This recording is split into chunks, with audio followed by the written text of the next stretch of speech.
776, I recorded 22,981,776. So it's a difference of 1.3 million, Chair, and I regret it. This is a mistake that will never occur again. Thank you. But you should, those details you are giving us, about 1 million and not 22 million, they are not in your response. Your response is very brief, just regretting the error and saying going forward such errors will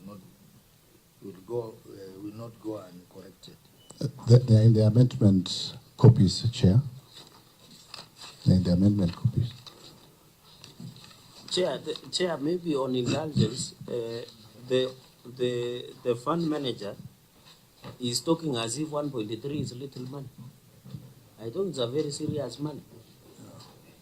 Or he has a lot of money until 1.3 is small money to him.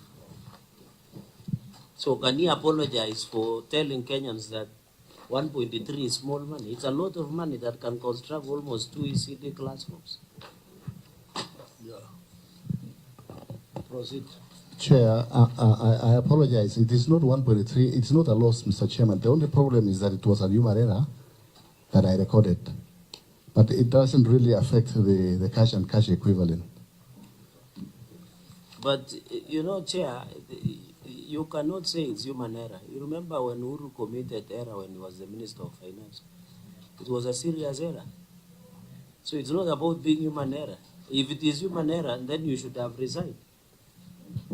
Because we cannot, if everything we take as human error, then we fail in the duty of due diligence, Chair, in our offices. Because, Chair, this difference, to many people, 1.3, this clerical error that is dismissing, is a serious issue. We have established not about capacity, it's not an availability of all these issues. So can he either apologize and be ready for the sanctions by the committee in their report, then the matter rests there. But the more he talks about human error, all of us would be feigning human error in everything we do, and the whole country will collapse. Before maybe he apologizes, when was the correction submitted? Was it submitted when the auditors were still on the ground, or it was a late submission? And what does the law say about late submission? That one, the auditor will respond to that. But I think, Mr. Kembo, you can respond to Senator Cherengei through the governor, and then auditor can respond to your query. Chair, I began by saying I regret the error, the human error. I said I apologize for committing that human error. Thank you, Chair.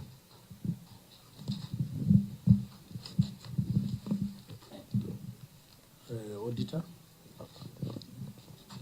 Chair, we got the corrections of this on Friday, on 18th of August. That's like a week ago. But the audit was done some time back. The Auditor General's report was signed on 30th December 2024. So I don't know, but still it remains late submission.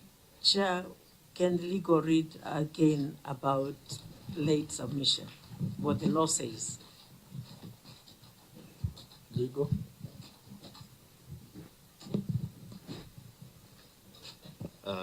Through you, Chair, there is Section 47 of the Public Conduct Act on the time limit for submission of accounts, whereby financial statement required under the Constitution, the Public Finance Management Act, and any other legislation shall be submitted to the Auditor General within 3 months after the end of the fiscal year to which the accounts relate.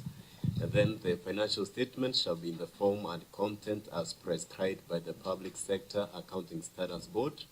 And then the penalties, the offenses on late submission is under Section 62 of the Public Conduct Act.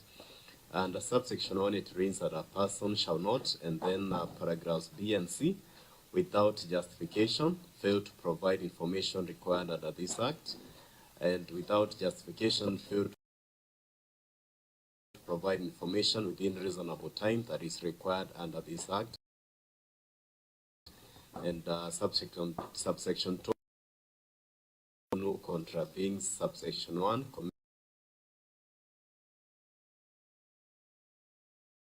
commits an offence and is liable on conviction to a fine not exceeding 5 million shillings or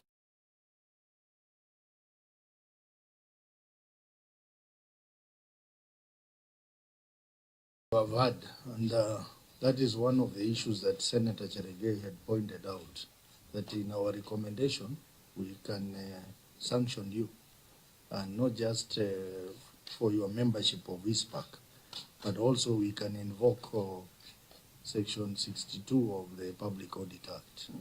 So that one committee is going to look at it at the report writing stage to make a decision on that. But I also want to you know, we have realized that why we have these simple errors is because the senior accountants do not actually prepare the financial statement. The people who prepare the financial statement are junior accountants who are not even members of ISPAC. And then because it is a requirement that ISPAC member signs, they give it to you and you sign without verifying the contents of the report. And that's why we get in here. So, Mr. Kemboi, are you the one who prepared the financial statements? Use the mic. Yes, sir. I am the one who did the...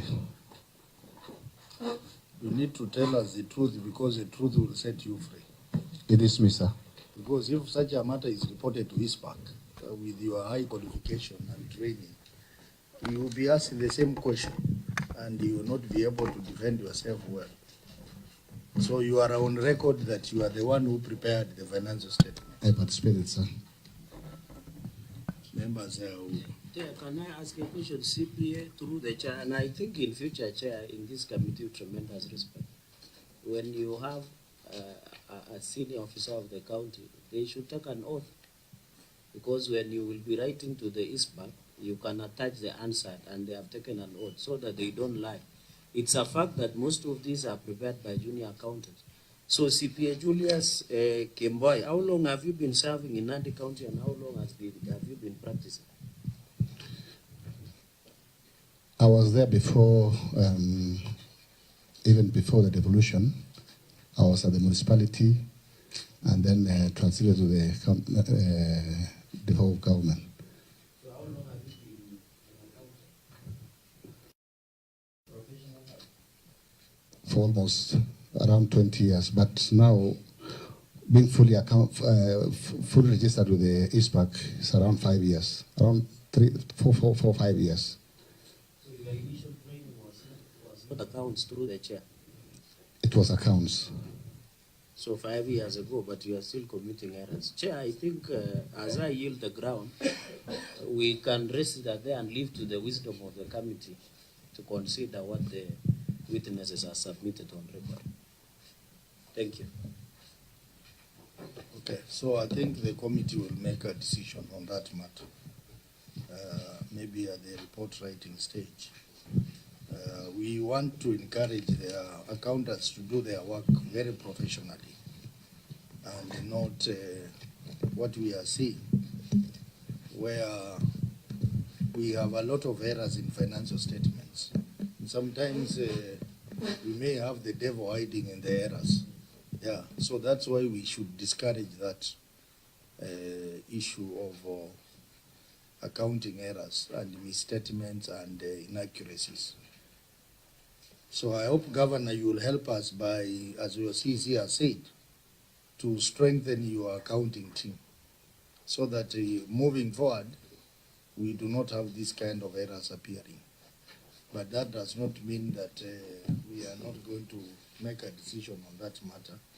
As a committee, we will, so that the matter of late submission of document and the matter of accounting errors are fully addressed. Any other issue, members, on that? So, Auditor, how are you hoping to deal with this issue moving forward in terms of correction of errors? Chair, we are working on the 2024-25 reports. I hope that, I believe that they have addressed those issues in this report we are auditing. Mark? Maybe mine as a recommendation the committee can make is that the client in future, in compliance with the Audit Act, is able to respond to these issues at the time of audit, especially when you respond to the ML, so that these issues don't escalate to the certificate stage. Thank you, Chair.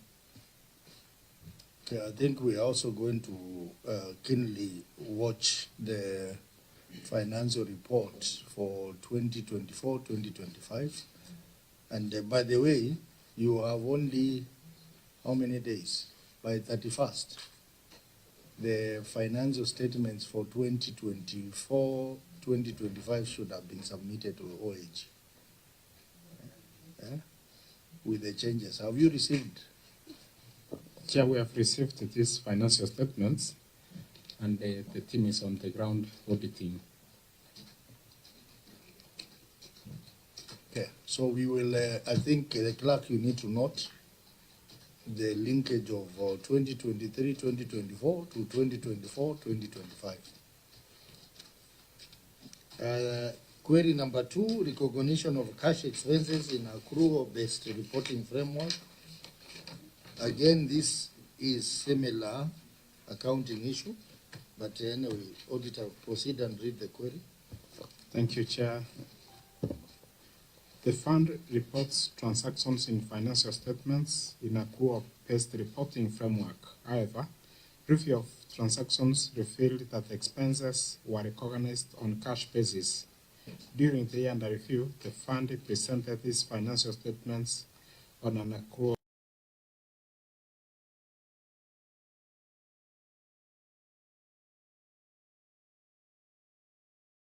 incurred contradicts the accrual-based reporting framework adopted.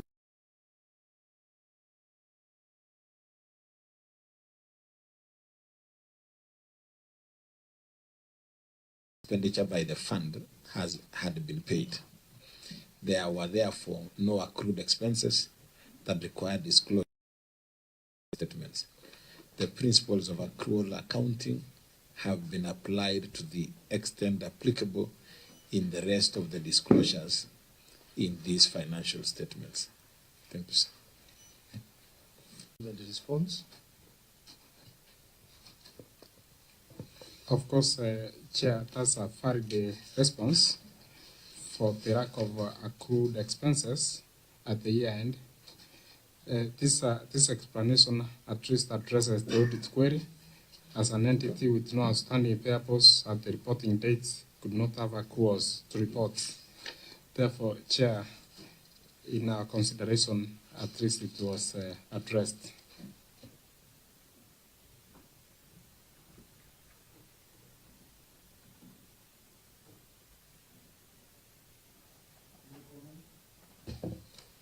For query?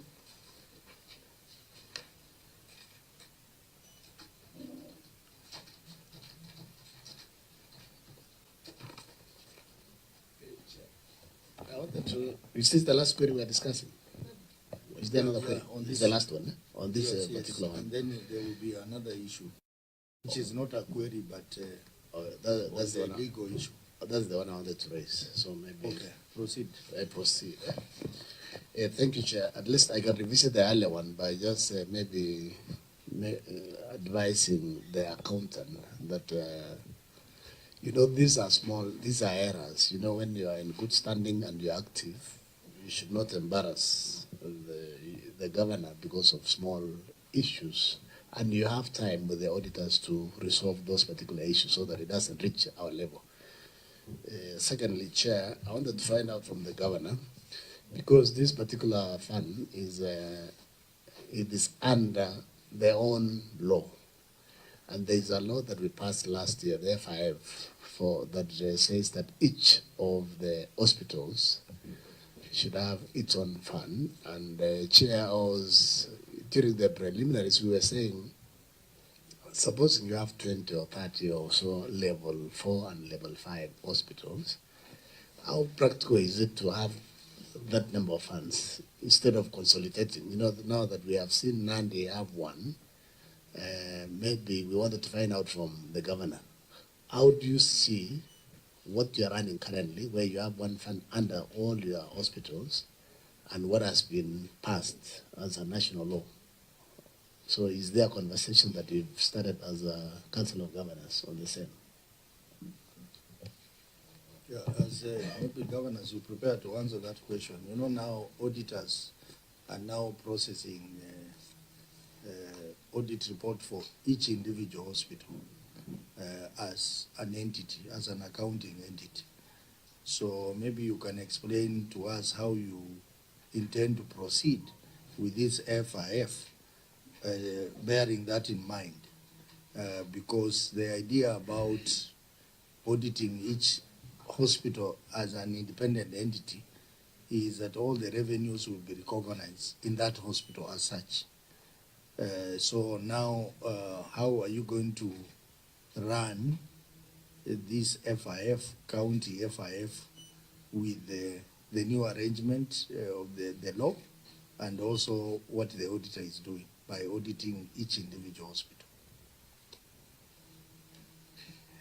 Chair, you will remember that when Parliament was considering this national FIF law, one of the concerns that we had raised as Council of Governors then was that counties already, and I think we were over 30 counties already that had FIF, county FIF laws. And therefore we had raised this matter, but once you as a Parliament took a decision, it is the responsibility of we in counties to just comply with the decision. And therefore we are in the process of, amending our own FIF laws to agree with the national legislation that you passed. However, we think that that there is no harm operating in the same manner as prescribed by the FIF national legislation, because every entity is being audited on its own. They are able to generate their own resources, and they are able to plow the same resources or budget the same resources and expend at the facility. So for us, really, whereas the current county, the Nandi County FIF law is one law for the county referral hospital and all the level 4, we think that the approach or the law that was passed by this house is practical. And that is exactly we are transiting to implement. And in any case, as you indicated, the OAG are auditing each entity on their own. So it makes a lot of sense for us. So we are actually sort of transitioning and operating within the national legislation that you as Parliament passed. And it is working. In fact, it is. Senator Tobiko. Chair, thank you, Chair. Chair, I think the question by Senator Kisang, if I got it right, I think it's not in terms of the audit, but in terms of service delivery. He was asking if the FIF can be done like collectively, so that any facility that's facing challenges, that is struggling, that is not self-sustaining, can be, kind of cushioned by a facility that's doing well. I think that's where he's coming from. I think it's a bit difficult it would, and I'm just responding this from where I sit now. It's difficult to get resources from one facility and support another facility, because the amount of resources being generated in a facility means that the volume of the patients they are receiving and everything is, it's based on the service delivery they are providing. Some of the facilities that are not able to sustain themselves, it is what we are providing resources in the county budget to support those facilities. So we really want to encourage that every facility that generates they are able to plow the resources because it actually means there is demand for those services in those facilities. Then the county budget can just supplement some of those facilities that are not able to run. And in any case, in fact, if you are to be honest, you are unlikely to have a facility that has surplus, because even in a facility that looks like they are doing very well, the county is still paying for the staff, is still paying for the medical, the human resource. Therefore, really, you can't say that there is a facility that is actually generating surplus to give to another facility. We backstop that with the county budget. Chair, I know this is not a query, but if you allow me, I'll ask the governor. How is the payments from SHA to the hospital? Are you receiving your payments in time from SHA to the hospital facilities? Or are they in arrears? They are still in arrears, but there is huge improvement from what we had previously. You know, so if you look at what was happening under NHIF and what is happening under SHA, there is marked significant improvement. However, there is still some delay, and is part of what I think we have also raised with the Health Committee, that the process of making claims in the setup of county facilities, there is still a challenge. You know, a lot of the processes are automated. The process of making those claims are automated. When you go to level 3 facilities in our counties, not all of them have been supplied with the necessary infrastructure in terms of the gadgets and the internet and the power for them to be able to do the claim. So we still have those challenges in terms of infrastructure, because I think when you pass the law here, one of the things that was supposed to be done was that all our facilities were supposed to be supplied with equipment and gadgets, the internet connection, so that then the claims can be instant. That has not been fully achieved. So I think it is still something that needs to be done. But I think I have to be fair to say that there is a huge improvement from where we are. Yeah, but as a Council of Governors, what are you doing about that challenge? Because I think it's across the country. Yes, it is. Every forum that we have had, including even in forums where we have met with the head of state, when we have met with the Ministry of Health, this is a matter that we have raised continuously. We are also happy that currently, courtesy of also the other national government programs around equipping, the equipment model that was adopted. And so we also have some of those service providers pushing also, because they are also, their payment or payment of their services is based on the SHA remittances. So there is concerted effort right now. Even KEMSA, KEMSA are also pushing. So I think there is a good number of stakeholders pushing the ministry and pushing national government and pushing SHA to improve in terms of their submission of claims. The only thing that we are also hoping we don't get into with SHA is for them to start doing what NHIF used to do, where they were also giving preferences to private facilities in terms of payment of their claims. We must appreciate private hospitals, somehow in terms of digitalization, they were way ahead of us. So in terms of making those claims, because their infrastructure is largely already set up, they may be slightly ahead of us, but we have made the appeal to SHA that as much as, we have to catch up as county public facilities, but they must ensure that priority is given to facilities that are actually serving a bigger population of Kenya. So we are pushing with all the other stakeholders on this, and we need your voice as the Senate, particularly your counterpart committee in health, to ensure that these improvements are sustained.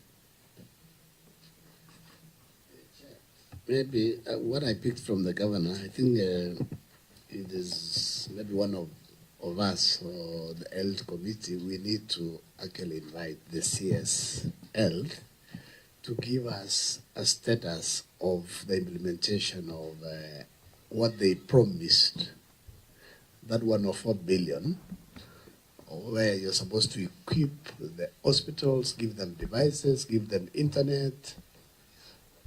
We have just been focusing on SHA. Now we need to look at the other side, because SHA is a smaller component of the 104 billion. So we need to know the actual status of the implementation in all the facilities, because that is what we are paying for. So, you know, that is something that I think it is important to us.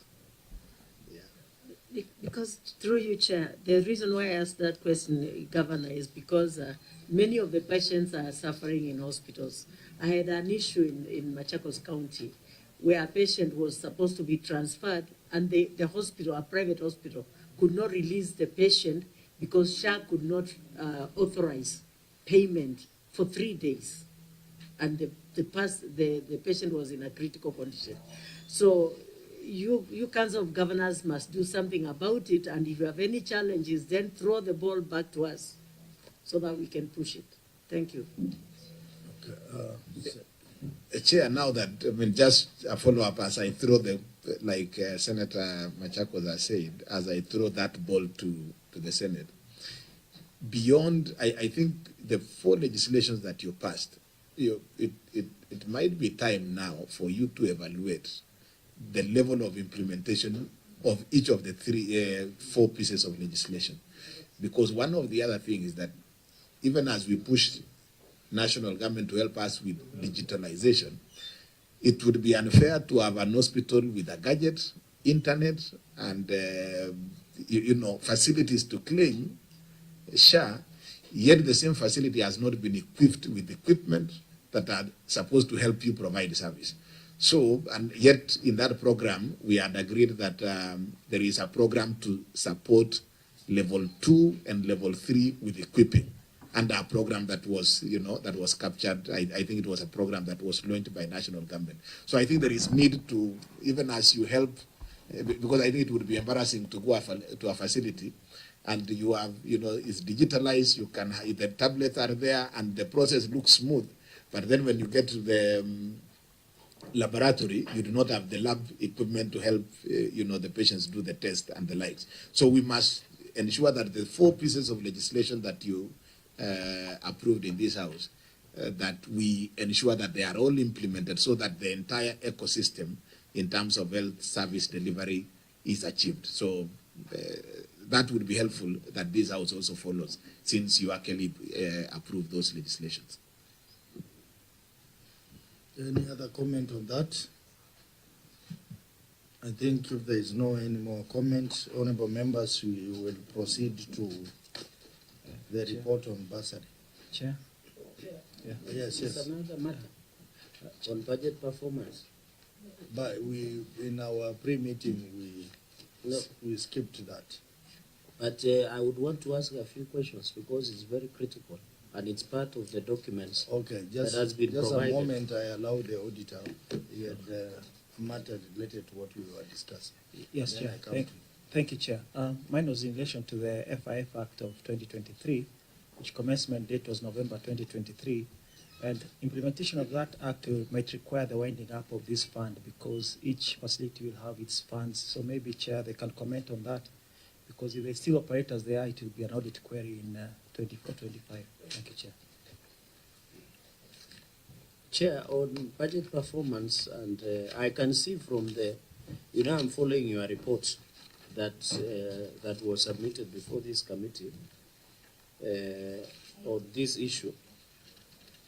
And just a few questions to the governor. Because, Chair, you just moved away from FIF Act, which is used to collect revenue for the hospitals to be sustainable in terms of provisions that they provide at that level. So, Governor, the following questions, I can see there was an under collection. Maybe, Kashanja, I don't know the revenue. Do we have a fiscal analyst? What is the revenue potential of Nandi County? Maybe, Chair, one of your staff, Jabari, or who deals with it? The revenue potential, the CRA revenue potential, number 1, at least can the Secretariat Chair. Number 2, I have seen that there is, I am picking from what Senator Kisang, Senator Tobiko said, and Senator Kavindu said, about the facilities being self-sustained. If you look at the report on the fund administrator by the infamous CPA Julius Kimboy, there is a missed target governor. For example, in Kapsabet County Referral Hospital, you had projected to collect 239 million, but you ended up collecting 155 million. In Nandi Hills, the target was 40 million, you collected at 1 million. That's a slight difference of 9 million. In Meteitei Sub-County Hospital, your target was 13.2 million, but you ended up collecting 5.4 million. In Kaptuma Sub-County Hospital, you targeted 18.8 million, but you collected 7.114 million. In Mosoria Sub-County Hospital, your target was 7.9, you ended up collecting 5.1. Kabiet Sub-County Hospital, your target was 12.1, but you ended up collecting 4.3. In Chepterwai Sub-County Hospital, your target was 5.9 million, but you ended up a paltry 2.9 million. According to the auditor report, this was a mid-target of non-collection of 41%.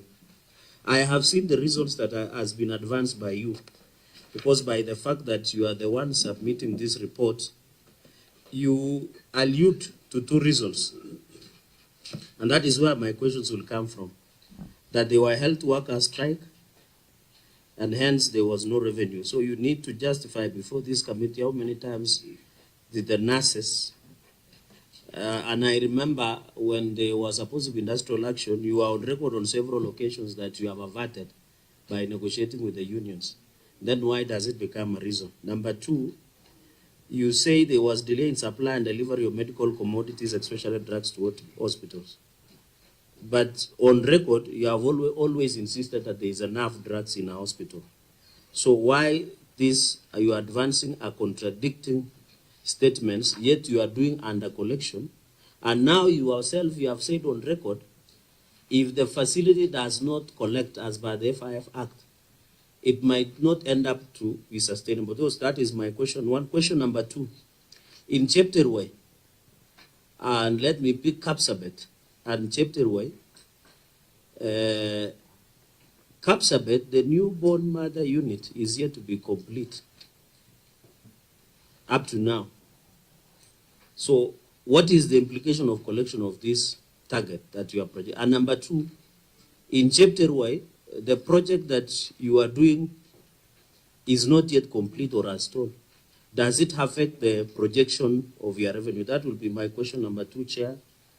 Number three, I thought you have said, because I have seen your own source revenue report, that the collection of revenue has been automated.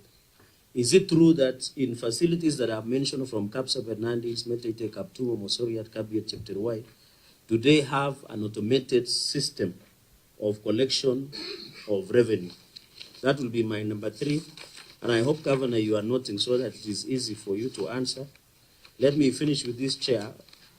And I want to look at their documents which they are provided. Chair, this will be my final question, Governor, on the use of goods and services. I find it interesting in your expenses, which are necessary. For example, you in use and goods, that is note number 7 in your financial statements, and I hope your staff are kind enough to show you, that is page 19, note number 7 on your financial statements. You did general expenses of 2.1 million. You went ahead and did printing and stationery of 4.5 million. General office expenses, or 2.1, I hope chair members are noting this, and then you go ahead and do printing and stationery at 4.5 million. Then you go ahead and do computer accessories at 1.2 million.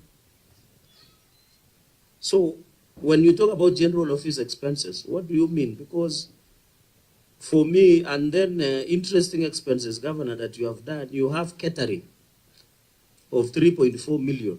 So I assume people take chai and mandazi, with noting that in your financial statement, which belongs to the patients in food and ratios, is 4.2 This chair, you are spending 3.4 million, which doesn't.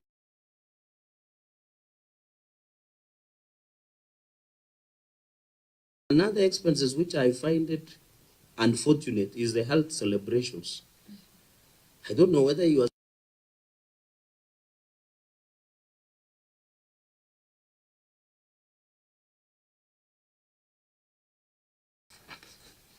And then chair, that's why I will need convincing the sustainability of those chair and I hope members will bear with me. Subscription, no, sorry, that is okay. You are spending almost a quarter of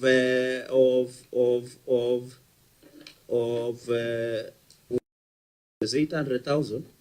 You are spending on airtime, telephone, and communication expenses of 4,000. Chair, you now have visited a number of facilities, including the latest at Combe dispenser, and they have a challenge with water. So all this, chair, I have tallied, Governor, in your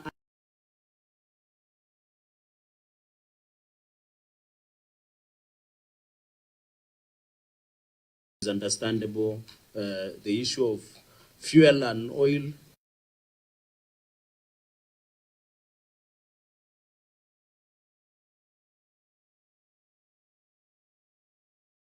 Error came, by the way, because you are saying fuel and oil for transport 2.6 million. You say fuel for production 815,000. So, chair, I have total unnecessary expenses comes to around 12.2 from general office expenses, catering, health.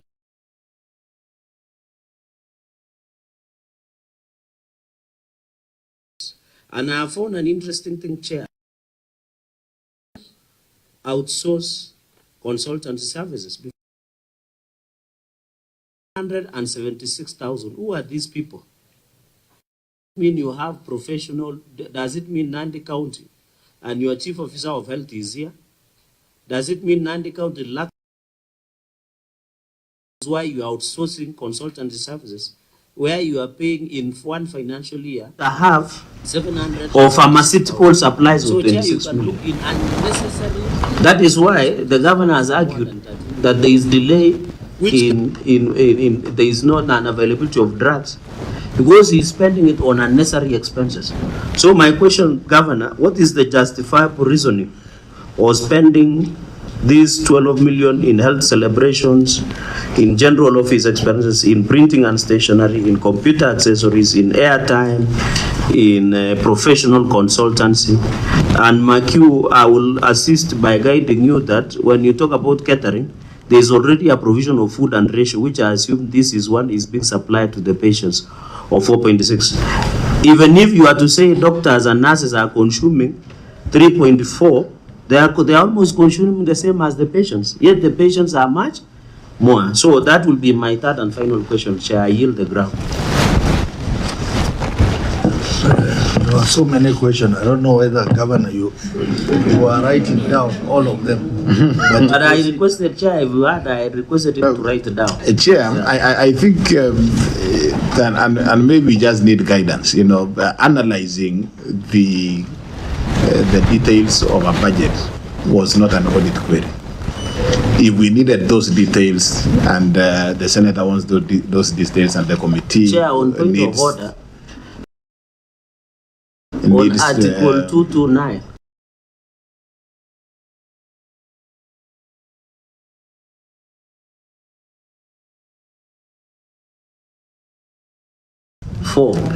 It says the Parliament shall consider.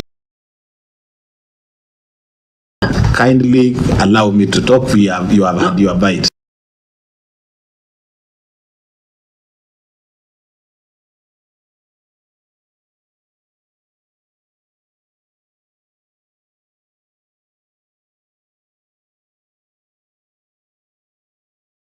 specifically to address ourselves to specific questions and specific issues. Details of analyzing the, item by item of the budget, there is a whole process of how a budget is arrived at. It's not a decision of the governor. The budget is not done by the governor. It is done by various institutions, including public participation, including the county assembly, and therefore the details of those discussions of this one and this and this, if then the senator needs details on those ones, and we are communicated in so that we can be able to give specific responses to each of those questions. But really, if you look at what we came, the audit queries, we are here to respond.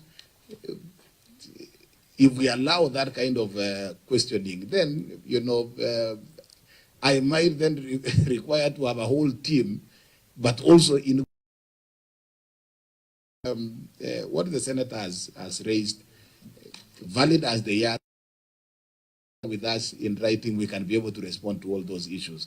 But really, it would be fair that we are able to deal with audit queries as structured and, on the basis of what I was invited to come and respond to, than really to go on, on a mission that, again, I am able to respond on top of my head on those issues.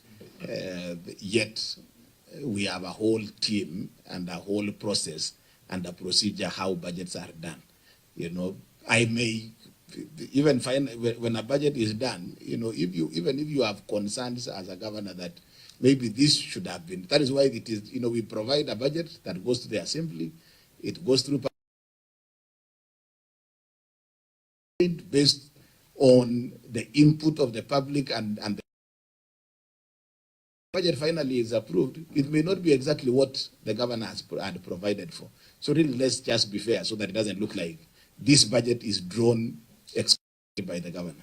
And if we want to have a discussion on the budget and, the entire budget line by line, I think a better forum, should then be availed so that then we can have that discussion. So, Chair, I think let's just be fair in terms of what needs to be responded.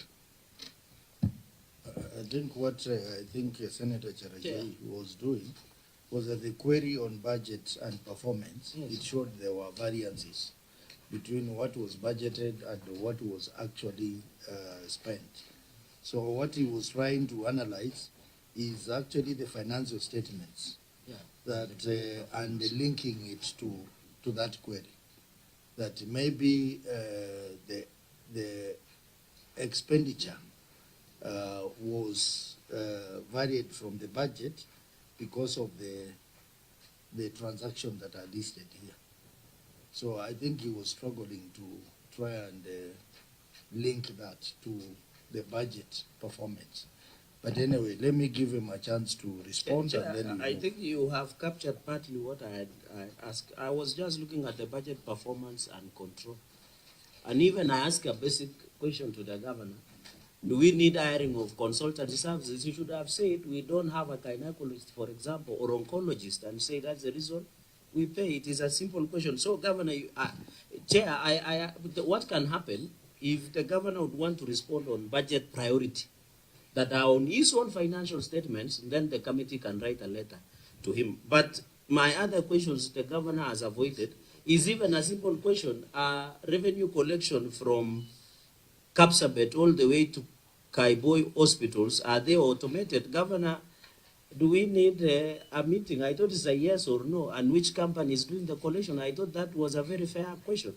And another question was why you are missing your targets in terms of revenue collection. And then number three, Chair, because we are on budget performance and control, is on the issue of priority. My question, Governor, the reason I was giving an examples of your own audit, and I know your fund manager is there, is I was asking, do we need to spend in your own financial statements, which is not generated by the Senate or OAG, do we need a priority of 13.1 million as opposed to 26 million that we are using to buy drugs? And then finally, Chair, Governor, the committee can write and request for details on those line-by-line budget. So, Governor, you're arguing before this committee in Article 229, Parliament shall consider reports from OAG. Then, Governor, why should we have this meeting if you write written submissions and you don't need to appear before this committee? Because if we cannot ask clarification in consideration process to process our audit reports that will be tabled, then why should we have a meeting? Is it necessary? So if you can answer the 4 questions on the budget line, the committee can write, then you can respond. But can you respond on the issue of collection of revenue, the target that you have missed, the issue of priority, and the issue of the automation? And I ask a very basic question. You and me know that, and Chair, it is on record, and it is on the audit report of 23-24, that you had most of your stole hospitals. And I was asking, could it be the reason that you are conducting? Because newborn mother and baby in Kapsabet is yet to be finished. Your own hospital, which is in Kobuja, is yet to be finished. Kapsengere is yet to be finished. Chepterwai is yet to be finished. And it is in the audit report, which is part of this consideration. And I was asking, could it be the reason why you are missing your revenue target and therefore affecting the budget performance, which is part of the audit query? So for the governor to say the issue of budget is not an audit query is misleading this committee, because one of the audits that are here is on the budget performance and control. So can he answer the questions, or if he doesn't want to answer, we can leave it at that. Well, maybe I can give your point is well noted, Senator. Your point is well noted. Chairman, Yes. Nobody has underplayed the importance of appearing before the Senate. But also, we could come here and we have a whole discussion on literally everything under the sun. It is possible. But I think for effective utilization of the time before the committee, the order has been that then you come and respond to audit queries. And that is my simple thing. I'm not saying that what he's asking is not, but get a forum for us to discuss those ones so that we have those details. But Chair, then if you discuss, just these are audit queries. why don't you It is listen? on the audit report. Yeah. Let him finish. Unless the governor, sorry, Chair, unless I didn't get him right. I thought the governor has a benefit of the audit report. The questions I'm asking is emanating from the budget. If the senator can spend more time listening, because he is speaking, and even when I am responding, he is speaking. I'm active listener. And I think governor is taking this meeting casually, because the questions I'm raising, to be fair, even members here, is I'm asking valid question: is our systems of collection of revenue? Okay, let me direct this. Yeah. We have our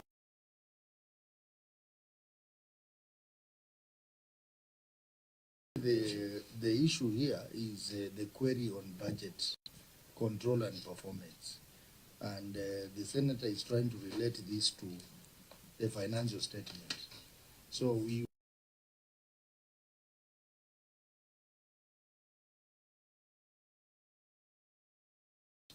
and then draw a parallel with that query of budget control and performance. Then the committee at report writing stage will make a decision on that matter. Because I'm saying we are going to spend a lot of time on this back and forth. Chair, maybe with fiscal analysts, what is the revenue potential of Nandi? Under CRA. Thank you, Senator. Through the chair, based on the latest report they gave, that is a report on the year 2022, states that Nandi County potential was around 4,353,000,000. That is based on that report.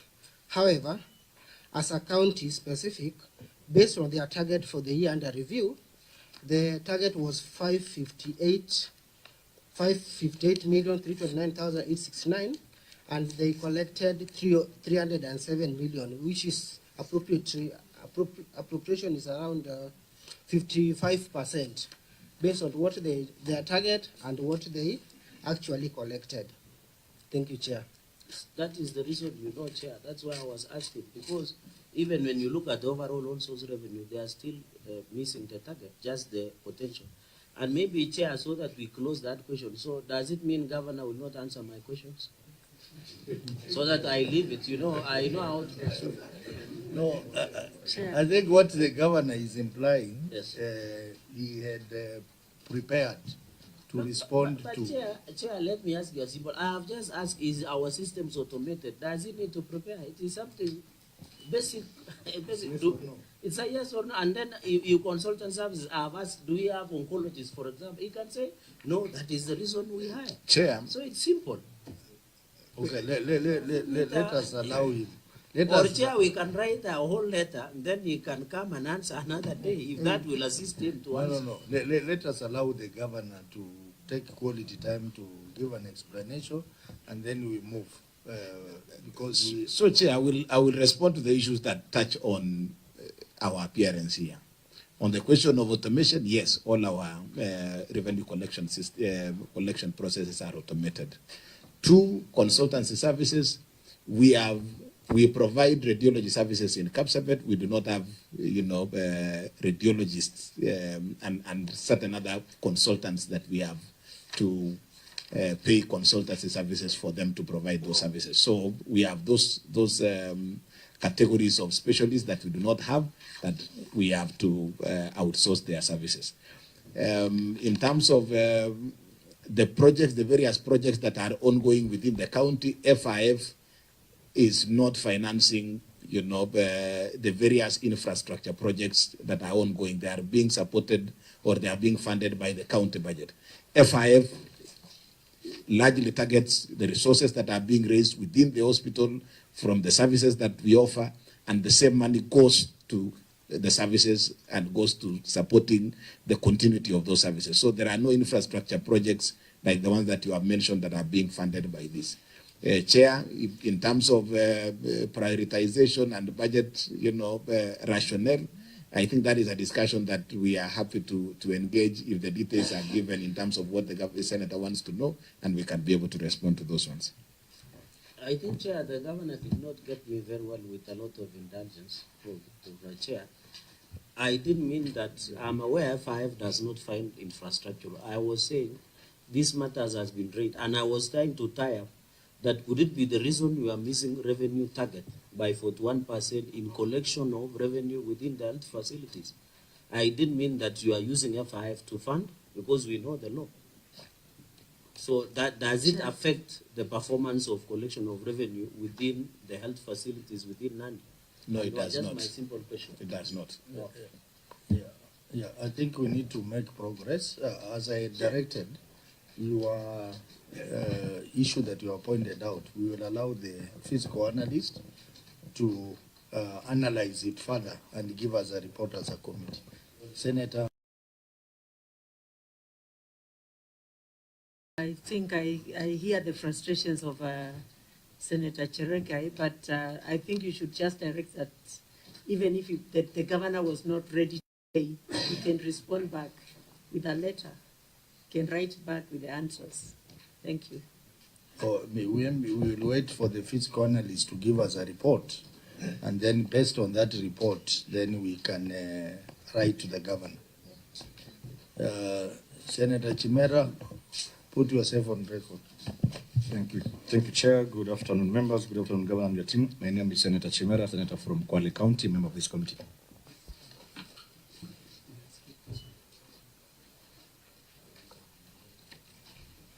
Maybe before we end, we have a last query there, which members thought that they just need some direction from the governor on what the county is doing to address it. Lack of an internal audit function and audit committee. for this fund. Governor, maybe you can tell us more about it. So, Chair, the internal audit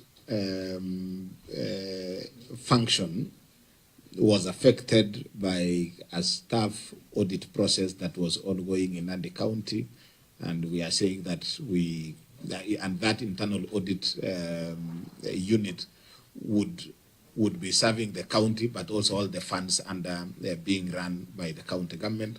And therefore, we are as I have indicated, the management is actively coordinating with Public Service Board to prioritize and facilitate the deployment of dedicated internal auditors, the auditor to the FIF section at the earliest opportune time possible. And going forward, the fund will rely on the expertise of the Audit Committee, which has been constituted at the county level.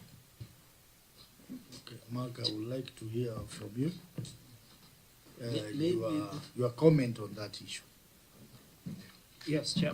That one is it's a requirement under the PFM that each facility has, each fund or each entity has its own internal audit function.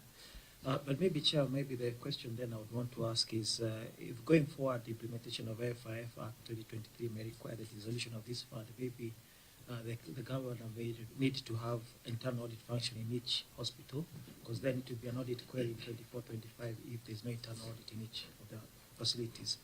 And maybe the continued existence of this fund also may raise another audit query in terms of implementation of FIF 2023. Thank you, Chair. Yes, maybe Governor, you see now, that's why we were saying at some point you may need to relook at this.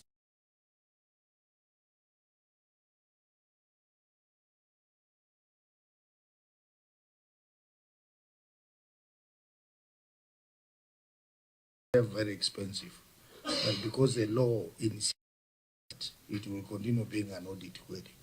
So there are so many things that are pulling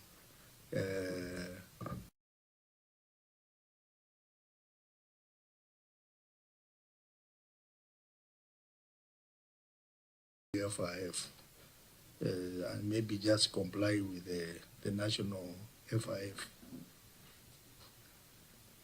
Senator Cherege? I think, Chair, Governor, when was this staff audit? Which year? When were you doing staff audit? Last year. 2024. And there is a public service report to that effect. Yeah. So my question is, this matter was raised two financial years ago in 22-23. 23-20, is it 23-24? So, and you know these internal audit mechanisms play a critical role of oversight. So we are in August of 2025.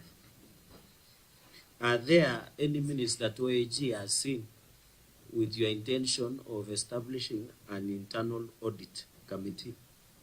Is there any minutes that has been considered and has been shown to the OAG for particular, because, Chair, this audit is important because it plays oversight to the funds.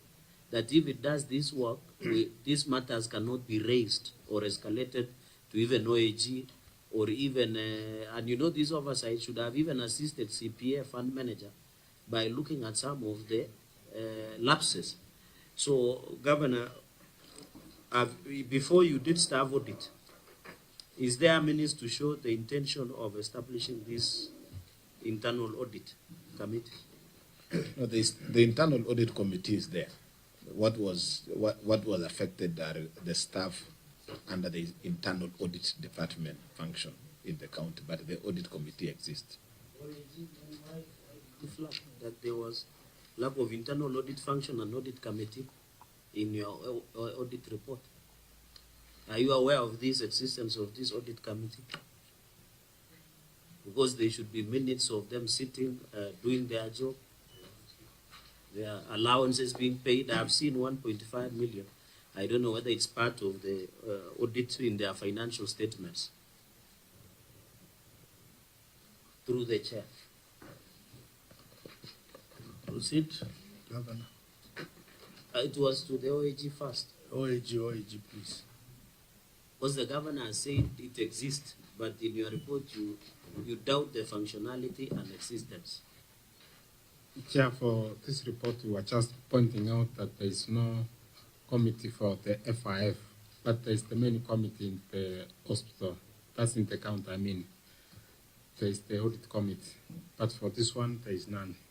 But through the chair, during your discussion with the entity, did you indicate to them the need to have the audit committee, and did they show any intention of even giving you minutes of meetings to establish the said committee? We discussed about it during the audit, but we don't have any minutes to that effect. So as of now, within the knowledge of your work, is non-existent. So, Chair, I think the committee will rule on this matter when they are writing their report. Yes. Okay, very well. So I think we proceed to the next fund, which is the bursary education fund.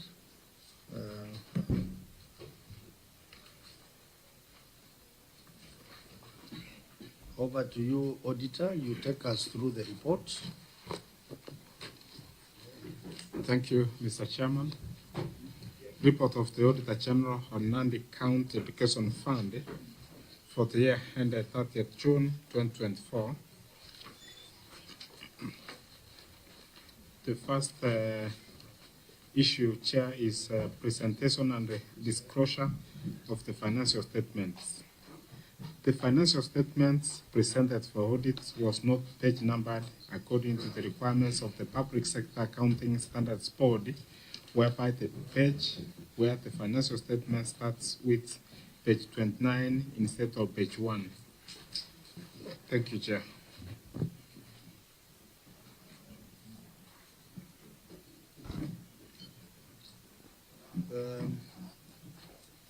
I think in our pre-meeting, honorable members, we said that the query on presentation and disclosure of financial statement and the query on misstatement of bank charges account and the query on misstatements in Cashbook be handled together, because they have an element of accounting inaccuracies and errors and such. So, Auditor, you can read. Thank you, You can Chair. read the three queries, Yeah. and then the Governor will respond to the three issues. Then, Then, members, you can now raise queries and comments. Proceed. Thank you, Mr. Chairman. The next query is number 4, misstatement of bank charges account amounts. Note 12 of the financial statements disclosed bank charges amount of Kenya shillings 471 and 62. However, the respective schedules disclosed bank charges of Kenya shillings 474, 428, resulting to a variance of Kenya shillings 3,365 that has not been reconciled and explained. Further, no supporting document was provided to support the bank charges amount of Kenya shillings 471,062 as disclosed in note 12 in the financial statements. The next, Chair, is number 6, misstatements in cash books. During the year under review, the fund management prepared cash books. However, the fund did not provide the petty cash book and board of survey certificates for confirmation of bank balance. In addition, an analysis revealed that the management spent Kenya shillings 4,243,000 on administration costs, while the Excel cash book had a balance of Kenya shillings 3,645,790, leading to a variance of Kenya shillings 597,210. Thank you, Chair. So, honorable members, the first query is about compliance to the Public Sector Accounting Standards Board in terms of numbering of reports. The second query, misstatement of bank charges, there was a small variance of 3,365 shillings in terms of the bank charges in the schedules.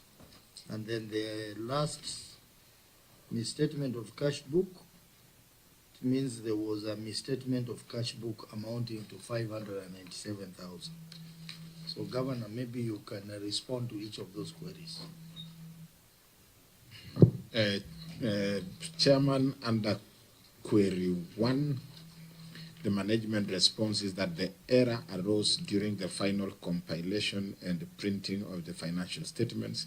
The omission is highly regrettable and will not occur again. The financial statements hereby annexed under Annexure 1 is the amended one. Under 4, misstatement of bank charges.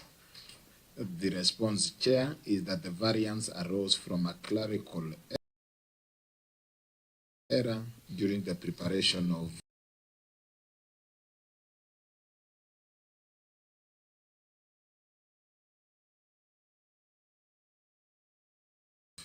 the supporting schedules, where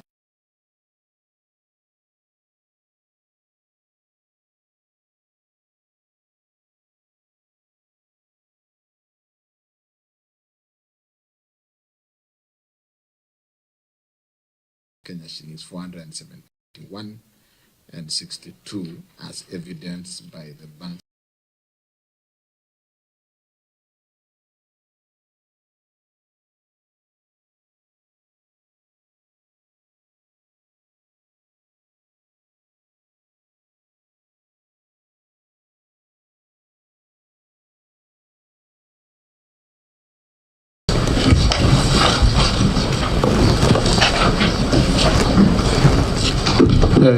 Thank you, Chair. Number 1, on presentation and disclosure of the financial statements, management did not comply with the reporting templates as at that time. Then the next, on misstatement of bank charges amounts. Mr. Chairman, no evidence in the bank statements attached. Then finally, Mr. Chairman, number 6, misstatement in cash books. The Excel cash book was not accurate, and Board of Survey report and analysis cash book was not provided. Thank you, Chair. Let me start with members of the committee first, and then I will go to the friend of the committee. Senator Kisan. You know, Chair, what the auditor is saying, you know, after reading the question, the governor responded, and there are things the governor said they are already provided, and I thought the auditor was going to respond to what the governor said, but he has just repeated what he had said earlier. Because what he should have said then, they have already provided, in this particular, when we told them to come to the committee, but you didn't receive the documents during audit. This basically leading to late submission of documents. That's what I thought it will come from the auditor, but he has just repeated himself. Any other from Chair, committee? With all tremendous respect, I don't know whether the OAG is the witness or the governor, but that is a story for another day. Chair, what the clarity I needed through the governor is Kamel here, the fund administrator. It's Kamel Cheruta Talam. Governor? No, she's not there. She left. So who is she standing? She was here with us. She was here with us, Governor. She's also sick, or what is happening? Point of order, Chair. Chair, yes. I think in all due respect to the Senator of Nandi, his line of questioning, I think he should allow the auditor first to respond to the concerns of the member. Then, Chair, I also take offense I was asking the auditor a question. And then the senator, who is a friend of the committee from Nandi, is asking who is supposed to be queried. The auditor also here needs to give us clarity. We are not relying only on the responses from the county. We also need the auditor to help the committee. So I take offense from what the senator from Nandi said. Okay. Auditor, please respond to the senator from Elgeyo Marakwet. Thank you, Chair. I'm saying that the presentation and disclosure of financial statements, actually financial statements cannot be amended once we are done with the audit, the certificate is out. That's what I'm saying, that management did not comply with the reporting templates. So that issue we can't resolve unless it's now up to the committee, because the financial statements were wrong done and signed. I think you, Senator Cherege was trying to find out which accountant signed. Can you check your records and tell us? No, Chair, I think I was finding out where is Kamel Talam, is the fund manager. That was the fund manager then, but we. Oh, is the fund manager now? She left. So the county. Now we have a new fund manager. What is or his good name? Kosgei, Nicholas Kosgei. Or Nicholas Kosgei. So this Kamel left the county. The governor is not. She no longer works. So, Chair, I know if you have seen, and I hope the committee has noted this, that there is competency and capacity, but there are so many errors, because presentation of financial statements, these are first-year class of accounting. So, Chair, now the immediate boss of SCAMEL was Chief Officer of Finance and Chief Officer of Governor. Who is the immediate boss of SCAMEL? Talam. Is it the CC Finance or the Chief Officer? The Chief Officer. Of Finance or Education? Administratively Education, functionally Finance. Okay. Chair, because I see these are the same errors that can be traced back to FIF when they were doing, because presentation of financial statement should be something. Governor, let me just ask a basic question. Do you have faith in the capacity and ability of your officers?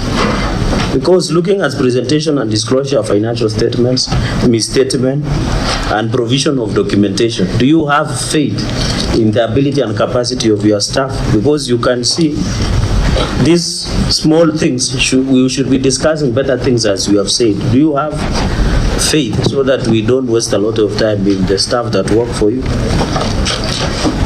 I have faith in them, but I also have faith in continuous improvement. So we have to continuously build and improve the capacity of our staff.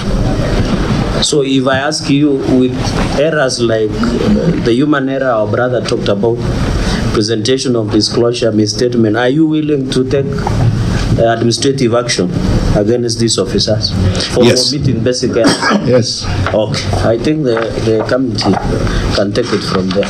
I think, honorable members, we, as I said earlier, we have had this problem with not just this fund, we have had it with the FIF and even the other funds. And Governor, you promised that you are going to do an improvement. And CEC, you also promised us.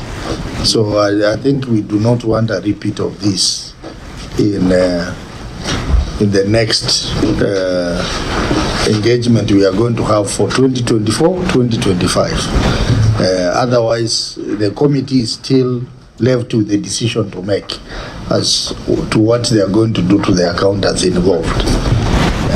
Maybe, Chair, in addition, would the governor be kind enough to report back on the administrative action he has taken against the said officers before you do your report writing, so that when it comes to the floor and some of us read who are friends of the committee, we can be easier to have the last view of the action that the committee will take. Thank you. In the previous engagement we had for Nandi, I think we gave them an opportunity to go and reorganize the team in the finance. And that reorganization, I think we give them a chance to prove, so that in the next financial year, 2024-2025, if this recurs, then we will know that very little was done, and someone will face an administrative process.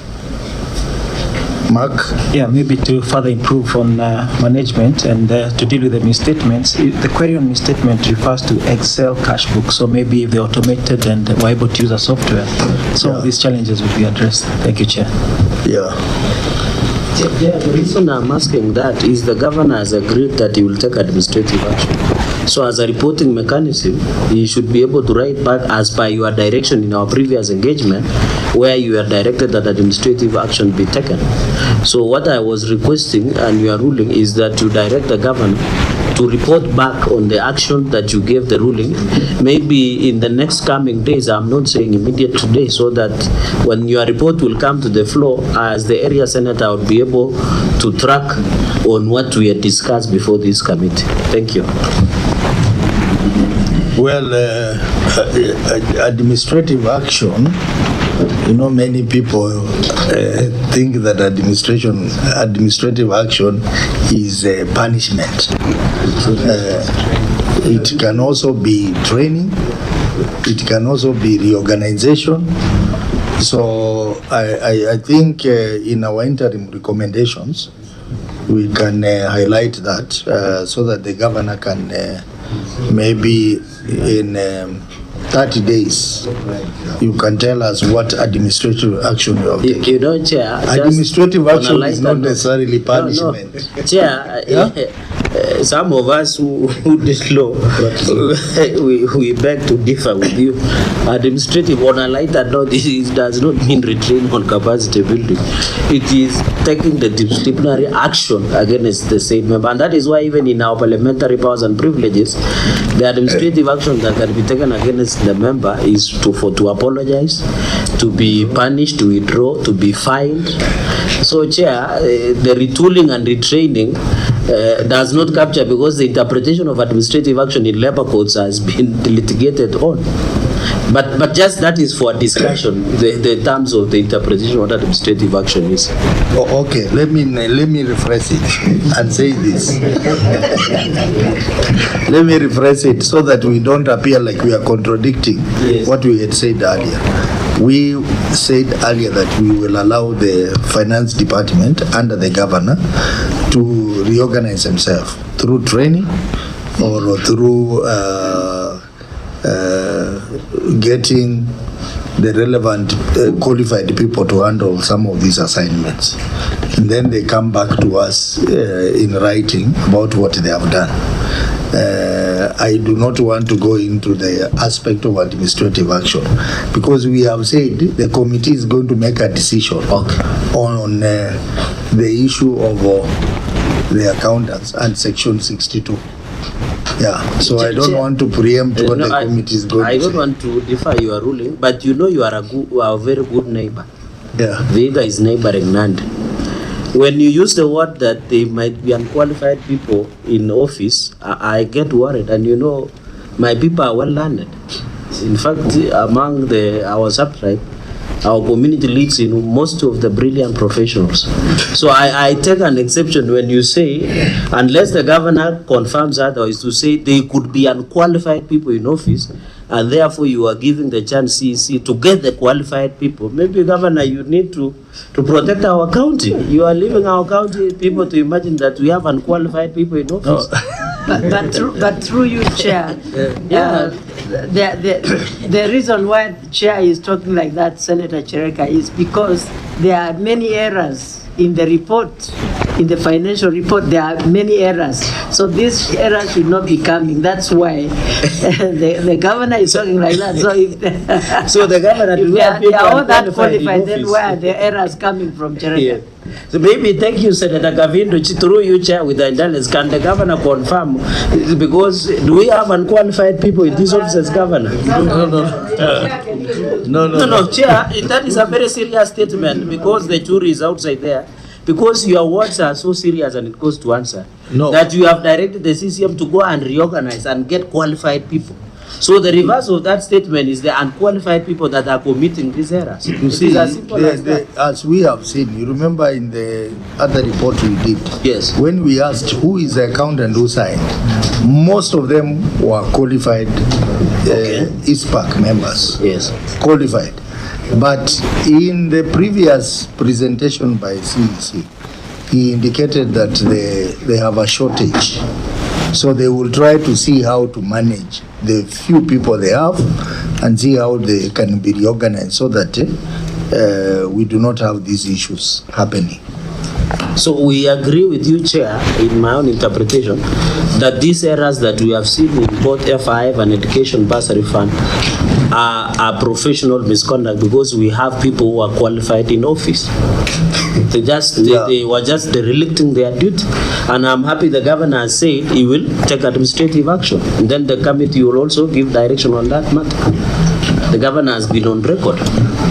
But for the purposes, we have so many qualified people from my county. Let's leave it there because we have said we are going to make a decision. But I can see the governor wants to say something. Oh, comment. So, at the point of Don't block. Chair, the Senator of Nandi has made, I rarely agree with him, but he has made a good defense of the county. So, and our... For once the governor is smiling. So I agree, we have qualified people. I think, as I have indicated, administrative action includes what you said as chair, but also what Senator Chimera and Senator Gerard Gay have said. So we are properly guided, Chair.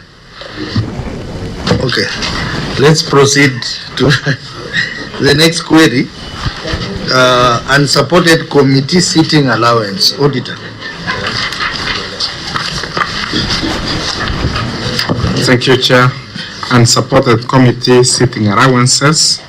The statement of financial performance reflects use of goods.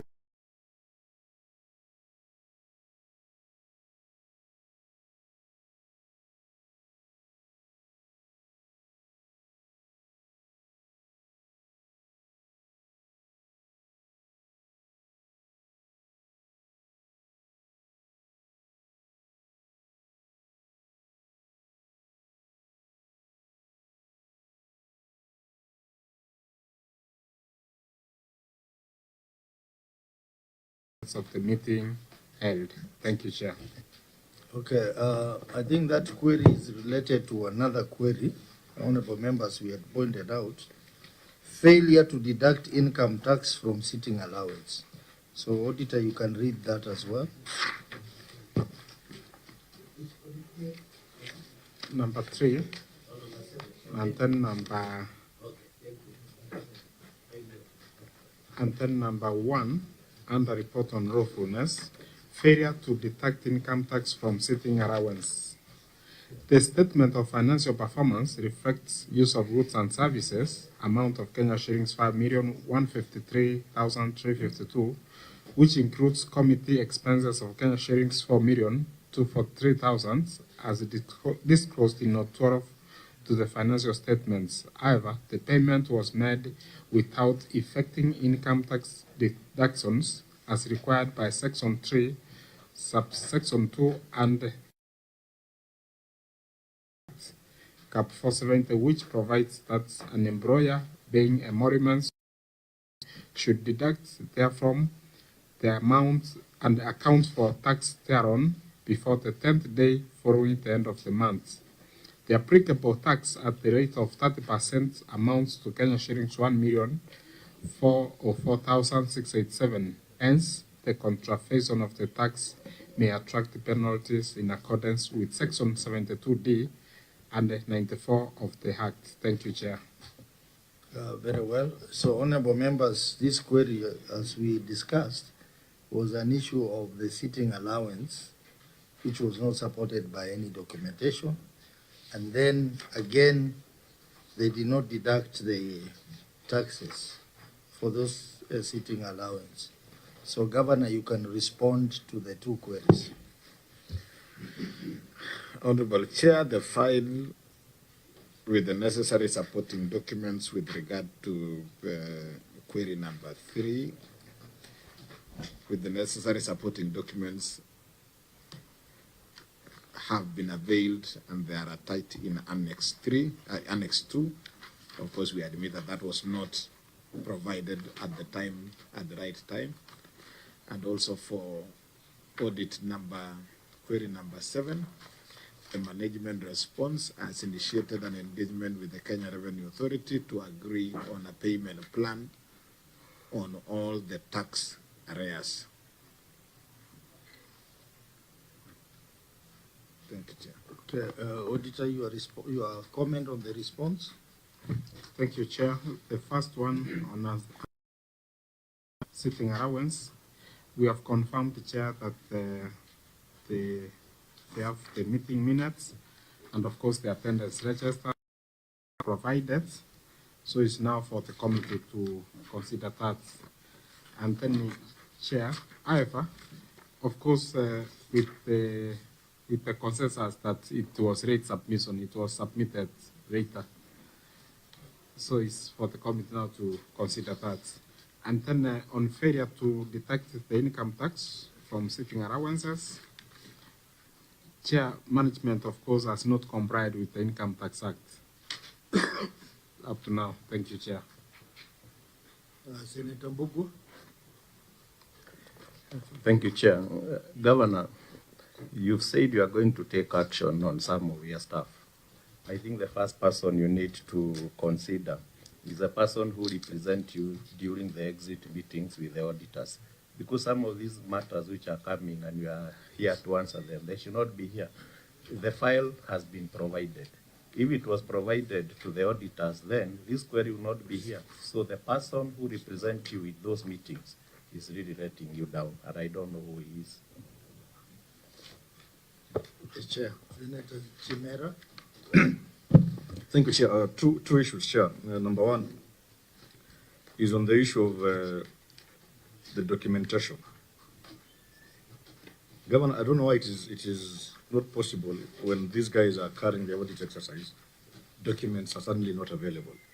But when it comes to this committee, documents are available in bundles and bundles, Governor. So perhaps you might need to address that. And secondly, I feel your response on the issue of this income tax. And by the way, it speaks to the competence of your staff now again, because if staff at the county level cannot comply to very simple regulations like the income tax regulations, then that speaks to the quality of staff you have, which Senator Cherargei was really defending here. My issue is that the response is fairly... And clarity, of the governor, I defended the people of Nandi by saying we have qualified people. Maybe the governor employed the wrong people. Thank you. Okay, that is well noted. I also have an interest in that county, Chair, so my words will be measured today. The response by Governor, Chair, is very casual. You know, when you're telling us you've engaged KRA to agree on a payment plan, KRA is not the ones who received these allowances, Governor. What is the plan on the recipients of these allowances? Are they still receiving allowances with this income tax still pending? Are you paying them those allowances and then you have an agreement with KRA? We want to understand and hear what agreement is there to tangibly recover this tax that was erroneously paid to the recipients, being the committee members, and not what you agree with KRA. Thank you, Chair. And Chair, also, what happens to the committee members who has already left the organization? Chair, if you check the first response, you say there is an Annex 2 detailing the directors or the board members who received the allowance, and members have said because the county should not pay on behalf of them. They should be having letters also writing to the committee members if they are still around, so that it can be recovered. Secondly, Honorable Chair, on 7, You said they are saying they have an agreement with KRA on a payment plan, but we have not seen any attachment here, Chair, showing any communication between the county and KRA so that we can have some comfort that there is something that has been initiated here. So where is the communication? Let me give a chance to Governor to respond to that first set of questions, and then we can have a second set. Yeah, before Governor responds, for KRA, for them to be able to negotiate with KRA on a payment plan, there has to be an issue where KRA is aware of this, and that's why Senator Kisang's question is very crucial. Is it that the governor is reporting himself to KRA, or there is any documentary evidence that KRA is well seized of this matter, and that's why they are agreeing on a payment plan? Otherwise, I feel this response should not even be in these documents, Chair. It is very casual. I mean, it is insulting the intelligence of this committee, Chair. Okay. Governor, proceed. Thank you, Chair. Through the Governor. Get to him. Yeah, Chair, officially. kindly allow me to ask the CEC to respond on my behalf. Thank you, Chair. Through the Governor, one, Chair, is that we have many obligations that are pending regarding KRA, and KRA are on a weekly basis in our office when we're trying to reconcile a number of the tax obligations that are due. So most of the meetings that we actually have, Chair, is that we do not necessarily take minutes, but all the issues that pertain to KRA are raised within that meeting. On this particular issue of the allowances is that one is that it's the obligation of the person receiving the funds to ensure that the tax is paid. But in this case, we are the withholding agent. So we didn't withhold as a government. And these committee members are still in office. So the recovery that will happen is from their allowances going forward. And KRA, definitely the only negotiation we would be having is that they waive the penalty so that then we're able to pay the full amount. The good thing, Chair, is that it's not so huge because we pay 10,000 to the committee members and the sittings are not so many. So as soon as we have the full computation and of what is due, then we'll be able to ask to share with KRA, and then they'll allow us to pay that less the penalties. Going forward in the subsequent sittings, the rule and the communication that we've made to the department is that they deduct the amount, the 30%, and pay the members net, and what has been deducted is sent to KRA. We'll check in case of any member who's left the committee. We confirm that no members left, all the members are still intact, so we are still able to recover from their subsequent earnings going forward. Thank you, Chair. So, has that addressed all the questions that the members were asking? Chair, through the Governor, yes, indeed. Confirmation is that our last meeting last week, we were able to recover the tax and shall be forwarded to KRA. Thank you. So there are two parts. There is the recovery of tax, which you can easily do, and you are saying you have done it. Maybe you need to give us the evidence that you have done it. And then there is the second bit of penalties, which you are engaging KRA. So again, it will be good to have that evidence, because it is not on the file. The evidence that you are engaging KRA and the evidence that you have paid the tax that was supposed to have been paid. It is not in your documents. So when are you going to provide that to us? Thank you, Chair. Yes, indeed. With KRA, we usually have a physical meeting, which is verbal. As soon as we agree, then they give us a letter. As soon as then we have the letter, it shows whatever is outstanding in form of withholding taxes, committee allowances. Perhaps that would be the document that would then be able to share with this committee as evidence. Okay, but what do you say about the late submission of documents on the allowances? On the issue of late submission, Chair, as really this has no defense. It's inexcusable. We, in the last presentation in this committee, we asked that we be given the 24-25 chance to prove that really a lot has happened in terms of ensuring that the team does what is required. And already the reorganization that has happened is such that most of the issues that ordinarily would make it in this to these queries are already being dealt with. Thank you. Senator Kavindu. Chair, I just want to ask through the governor, what made the people responsible not to hand over these documents to the Auditor General when they were at the audit? Because there is the entry meeting and the exit meeting, and in between there, I'm sure there are letters of communication for auditors asking for these documents. What made you not deliver the documents to them at the right time? Why should they follow later?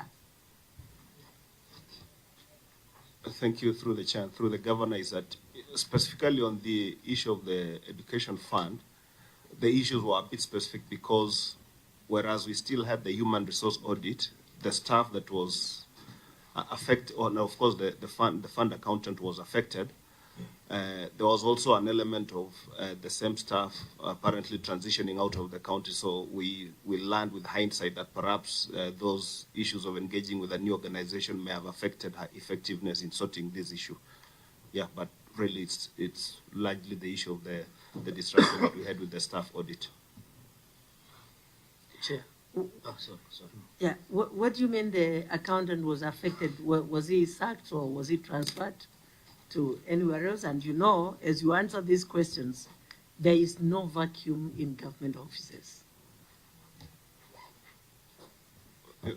Thank you, Chair. Yes, the HR audit that was done by the PSC meant that we needed to regularize some of the hiring processes, and therefore any staff that perhaps was picked or whose files were picked that needed regularization really were not, then had to stay at home for purposes of the audit to take place. So that is the actual effect that happened. But of course, while being at home, some of the staff also got jobs elsewhere. So specifically, this one also managed to get opportunities elsewhere. So the interface between the staff being engaged with the county issues vis-a-vis also the opportunities she was seeking elsewhere really affected the whole process of shepherding the audit. Chair. Come to Chair. Now, Governor, thank you for handing over me to witness, the witness. Chair, and I want to beg the committee that I believe it is not about the lack of staffing. It's about the competence and ability of people working.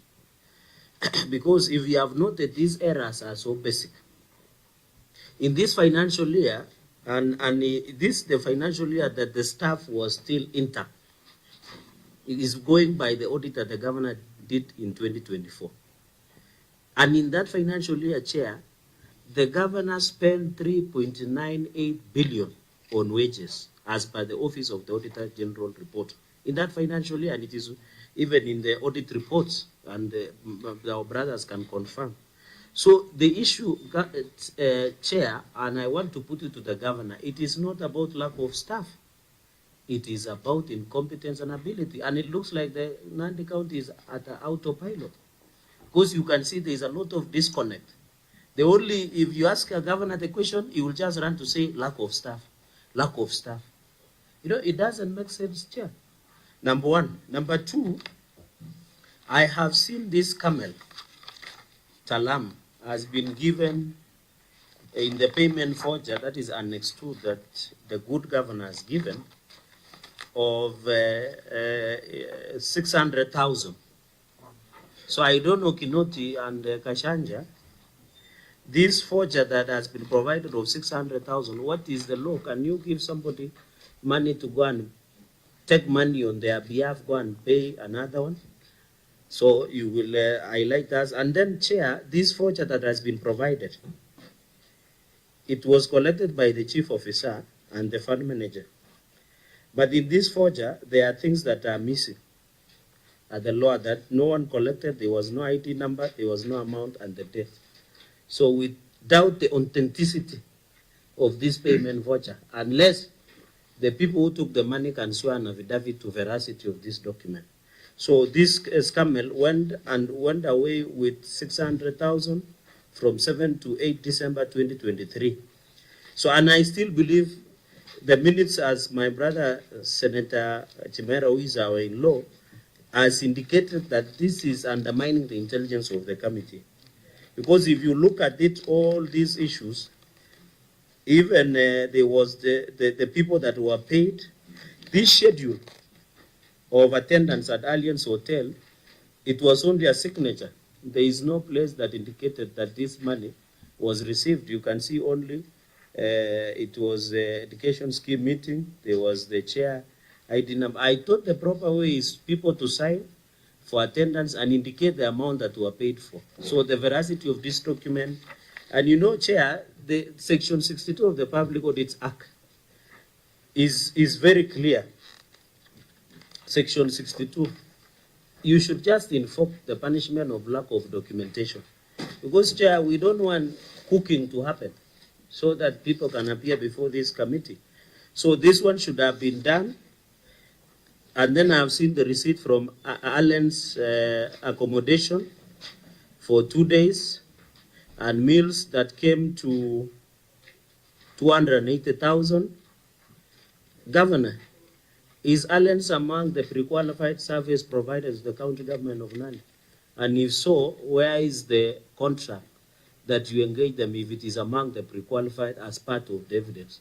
Because if you went and did accommodation for this committee for meals and conference without a pre-qualification of the hotel, then it is violating the procurement procedure. So can the governor provide the evidence of the contractual obligation and pre-qualification of this company?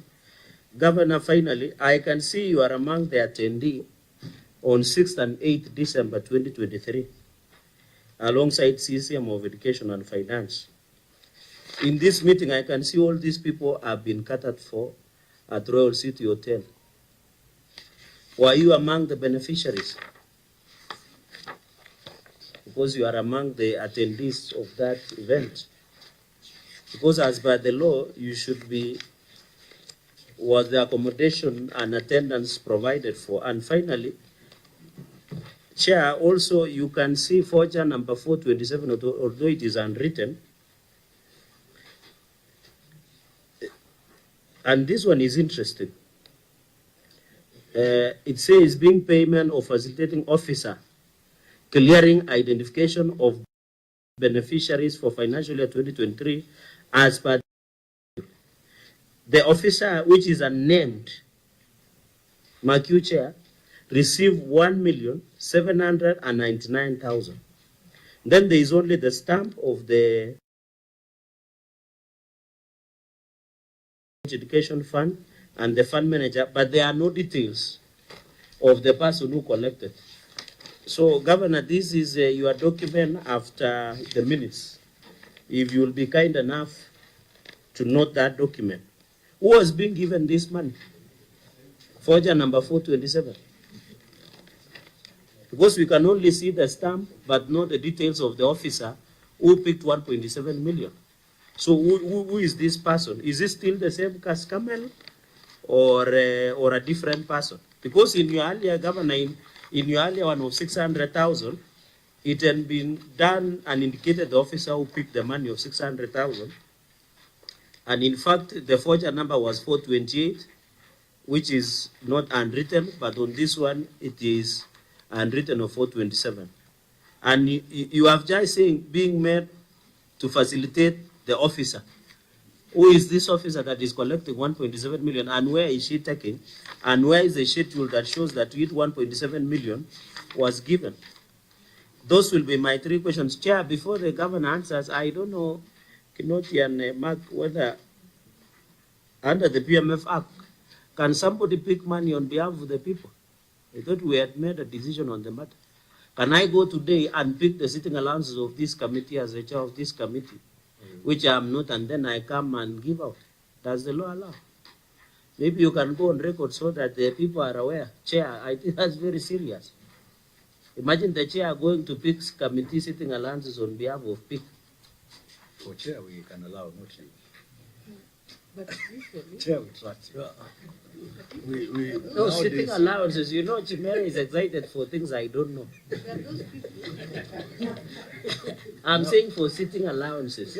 Let's listen from the Chinoti and, you know, with the current fight against corruption in the country, you must be very careful. Maybe Mark and Kinoti can say something. Mark, you can respond and then let the governor respond also.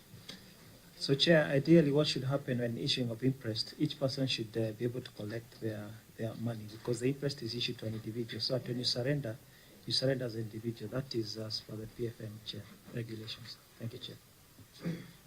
Chair, so that is what I wanted. The law under Imprest is issued individual. And that is why when you travel or when you are doing county visit, it is issued individual. Sure. So that's why I was looking for this comment. Chair, point of order, Chair, on there's something that Senator is really, and I mean, for powers of indulgence, I agree with him. But then again, Chair, you know, this name Scamel keeps on coming up many times, and I mean, the Senator is referring to that particular Scamel. And you know, Senator is a lawyer, and I'm sure he knows something in law called principles of natural justice. This lady is not before this committee, Chair, and I think Governor has ably said that she left the fund as well, Chair.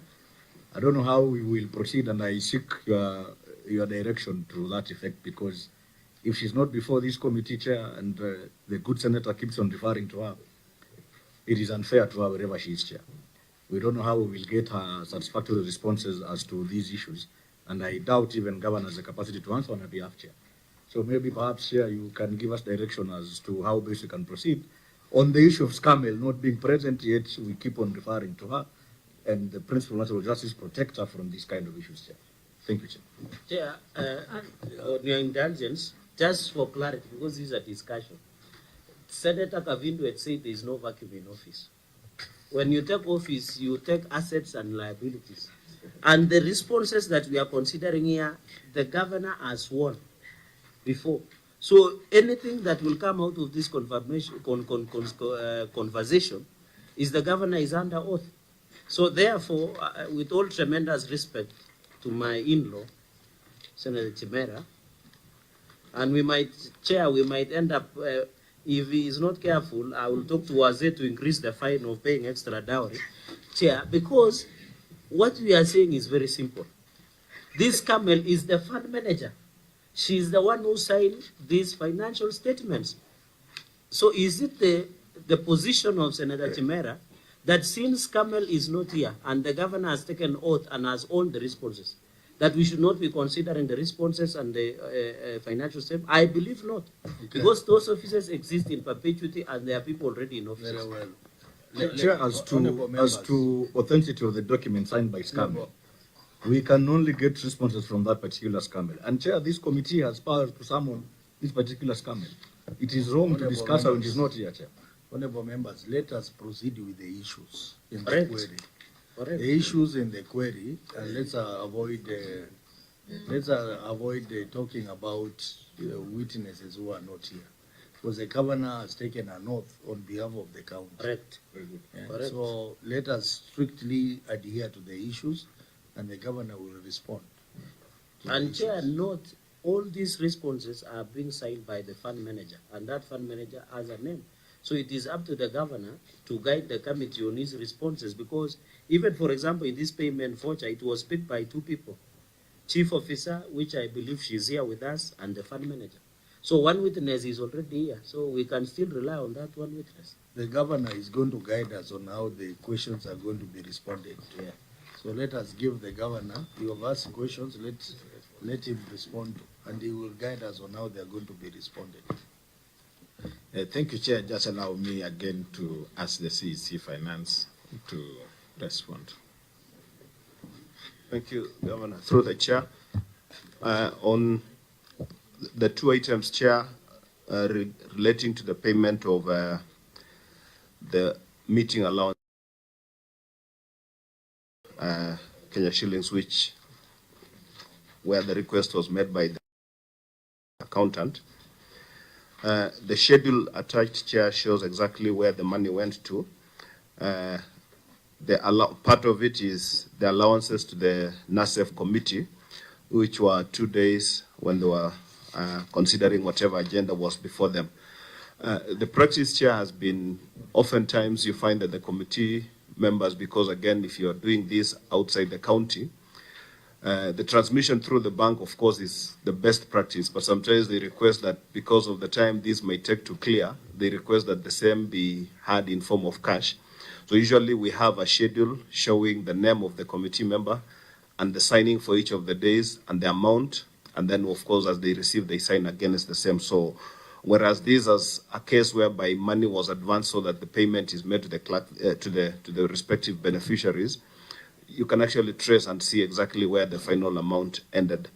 Same case to the amount of Kenya shillings 1.7. Through the chair, are you aware Imprest is issued individually? So you are contravening the position of the law under the PMF Act. Chair, I am aware through the chair that yes, indeed, the person receiving the Imprest is the person who accounts for it.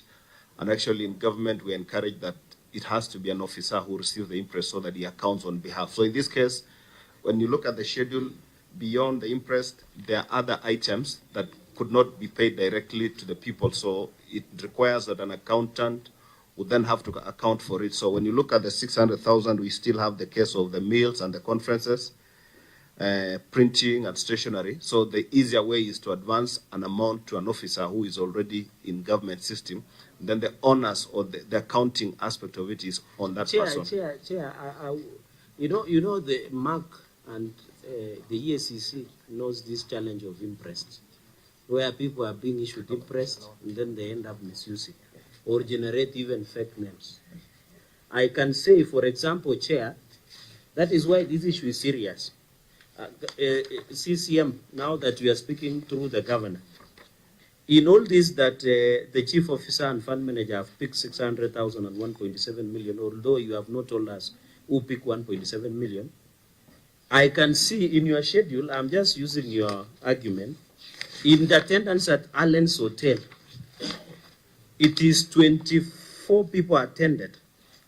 The last person is Charles K. Top, sub-county admin. Then when you go to the allowance that's being paid, was Priska Chepchirchir, of course, CEO of Finance. When you go to the airlines, and that is why I was saying this is cooking. This is cooking. Na hii imewekwa kachumbari, Chair. Because when you go to the receipt, Governor, you ended up paying for 25 people. Where did the extra 2 come from? That's why I was saying this thing is manufactured. And the person who manufactured, Chair, thought that the committee is so busy, your committee is so busy until they cannot notice what my brother referred as human error. So would these 2 people human error in payment of 280,000? Chair, you know, in my culture, they say, it means somebody who wants to lie, they think they are smart until they are caught. So this receipt of the Allens, who are these 2 people? Because you have indicated 11 accommodation and 25. So what are these 1 to 2 people? Because there is no consistency in your attendance sheet. Is there proof of these 2 extra people? That is why, Chair, I'm saying these documents are manufactured, because that is why they cannot give to the office of the You have asked the question, Senator. Can we respond? Can I finish? You laugh all the time, Governor. And we are ready to sit up to midnight. So what I'm saying, Governor, and allow me to finish, I will listen to your answer. Chair, that is why I am of perception that the reason the county did not provide documentation during the time of the audit is because they are aware the OAG is very keen. And that is why they thought by bringing this documentation to the committee, they imagined the committee will be too busy until they notice that inconsistency. So, Governor, is it the position that the reason you didn't provide documentation early to OAG is because you are aware that these documents were not available, somebody needed to manufacture, because the extra 1 or 2 people that you have indicated in Allen's Can I just help and respond on that, the extra 2 people, and we are done? You know, so, Chair, can I finish? Yeah, finish. Why is so the that, governor in a hurry to answer if he has the answer? I don't want this back and forth. Just finish your question. That is why he should. And then he will respond so that we make progress. He should ask through you. That's why I'm speaking through you. So that is why I'm asking, even if two extra people that came on board in the receipt, even if you want to say the driver is already here at number 22. So where did this, that is why I believe this document was manufactured. It was being provided for the committee. And chairs, governors, you answer on that. Please provide us that this Allen's Hotel is among the pre-qualified service provider for the Nandi County government. Thank you, Chair. You can respond to all those issues at once so that we make progress. Allen's Hotel is a pre-qualified service provider, and if that I can confirm, if we need details and documents, we can provide, because that was not asked for in advance, but we can provide. And two, when you have a committee, when you have a sitting, an extra 2 people are part of the secretariat of the fund. When you have a team and a meeting in a county, an extra 2, you will never miss an extra 2 members of support staff within a meeting supporting the event. So really, those extra 2 can only be part of the staff supporting the meeting. And the amount being paid there is 1,000 shillings. So really, these are staff, the support staff of a committee. I don't think that it would be fair to say we are manufacturing documents for just to have extra 2 staff or 2 members supporting the staff. So, Chair, I wish to submit. Chair, let me pick from where my good friend Governor has left. Yeah. So if you are spending 2,000 shillings of public money, there is no need to account and for them to sign. Is that what the governor is saying? Number 2, that's why I'm proving that this document was manufactured. In number 22, on the attendance of education attendance list of the Allen's Hotel, Priska Chepchirchir, which is CEO of Finance, somebody signed, but there is no ID number. That's why I still believe these are manufactured documents. Chair, can I just, I hope your secretariat, I hope you have gone on record. George, I hope you are on record, because the governor says secretariat should not, they should just be unseen. They should not eat, they should sleep in silence. So, Chair, can I, this is after the NASEF meeting allowances, the next document, look at number 22, prescriptive CEO of Finance. The part of the ID is empty, but the side. That is my strong reason that these documents were manufactured with an intent to mislead this committee. And Governor, you and me are public officers. Don't you think it is fair, even if you have come with your driver or PA, that if they are attending an official meeting like this, that you are catering for their accommodation, for their meals, and also for allowance of 1,000 you have said, don't you think it is fair in terms of probity, in terms of integrity of public funds, for them to sign even if it is 100 shillings? So, Chair, these are manufactured. There is no idea of the CEO of Finance, but it is signed. If it works like a duck, then it's a duck. I think let me direct this, because this touches on Section 62 of the Public Audit Act. It's among the issues that the committee will engage on later as they do the report writing. Yeah, because the documents have been provided, yes, but they were provided after the audit. So we will make the determination. And Chair, but we don't want to say that the documents are fake. That is why I'm also we have no capacity to Chair, determine with your indulgence, that. I know you'll make a good governor in Vika. With your indulgence, can you also call in to question the veracity of the documents, inclusive of the late submission of documents, so that we can verify the authenticity of the document as you have directed. I yield. Thank you. Chair, that is the work of the auditor. The auditor, you said you spend time looking through this document, and then you are satisfied with what was provided. In your own report here, I can see you are saying the matter has been addressed, though the documents were submitted late. So the auditor is the one who has the capacity to determine the accuracy of the documents before, not us. Absolutely. So the auditor, please say something on that. And maybe, Chair, the said Priska, who has been mentioned, is the chief officer. She is here. I mean, if it's about the attendance of that meeting, she can confirm. If you can allow, she's so here. auditor, just say something. So maybe, Chair, before the CEO of Finance said she should be taken to oath. No, so that it becomes, no, I'm asking, I'm just borrowing from the governor. Just listen to me, Chair. Yeah. Because if she wants to be the witness, then she can take the oath so that we can take it seriously. Chair, just in conclusion, so that as you have directed that this auditor, if you look at number 22, that's why I want to disapprove the governor and say this manufactured document. Number 22, Governor, I would like to request you, let's go to NASEF meeting allowances. Number 22, and committee members, bear with me. It says Unix chair is a secretariat. But the governor said secretariat were not included. So who is misleading who? This is, I'm willing to provide. It is it is annex number 2. After the one of 600,000, you go to the letter that was written by fund manager. Then the third, NASEF meeting allowances. You look at number 22, there is Eunice Cherop, who is a secretariat that was paid 2,000. So in fact, Governor, you are being unfair by paying other secretariat 1,000, 1,000 each.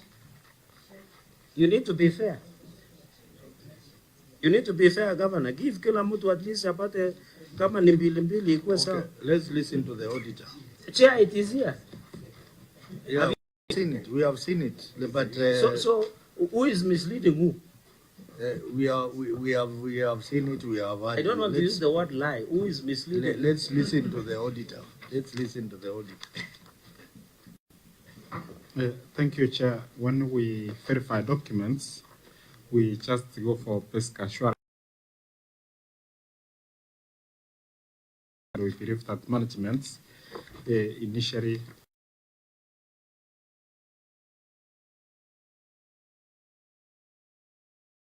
and of course we saw that a BF number, and of course the first one didn't have a signature. According to us who are verified, and so we are always skeptical.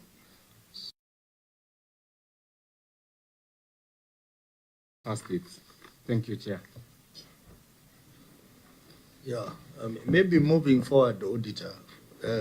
Once you do your audit report and you issue a certificate, it means you can't reopen that audit. Maybe moving forward, you should insist that the documents are provided during the time of audit, so that you are not placed in a situation where you are supposed to determine the accuracy of the documents before you, and yet the documents were presented much later. So that way we will move better. Because here, members here, we don't have capacity to determine whether the documents are good or not. It is your job. It is not our job. So moving forward, maybe, auditor, you need to insist on that. Yeah. Chair, finally, on 1.7 million. This one, maybe, who should I, Chair, who picked this 1.7 million? Can the governor tell us, because he has all the officers, and I can see the fund manager and CEO, who picked this? Because I can see chief officer was there. Was it the chief officer? Number two, Chair, on lunch allowances during identification and compiling exercise. If you can go with me, auditor. I have seen the schedule that it comes to 1.79 million. But this money was issued again to other officers. So the initial officer, which is the chief officer, she seated here, and the fund manager were given 1.7 million. And then they went ahead and reissued to Barnabas Talam, which I believe is the sub-county admin or what, 7,000 at the rate of 1,000.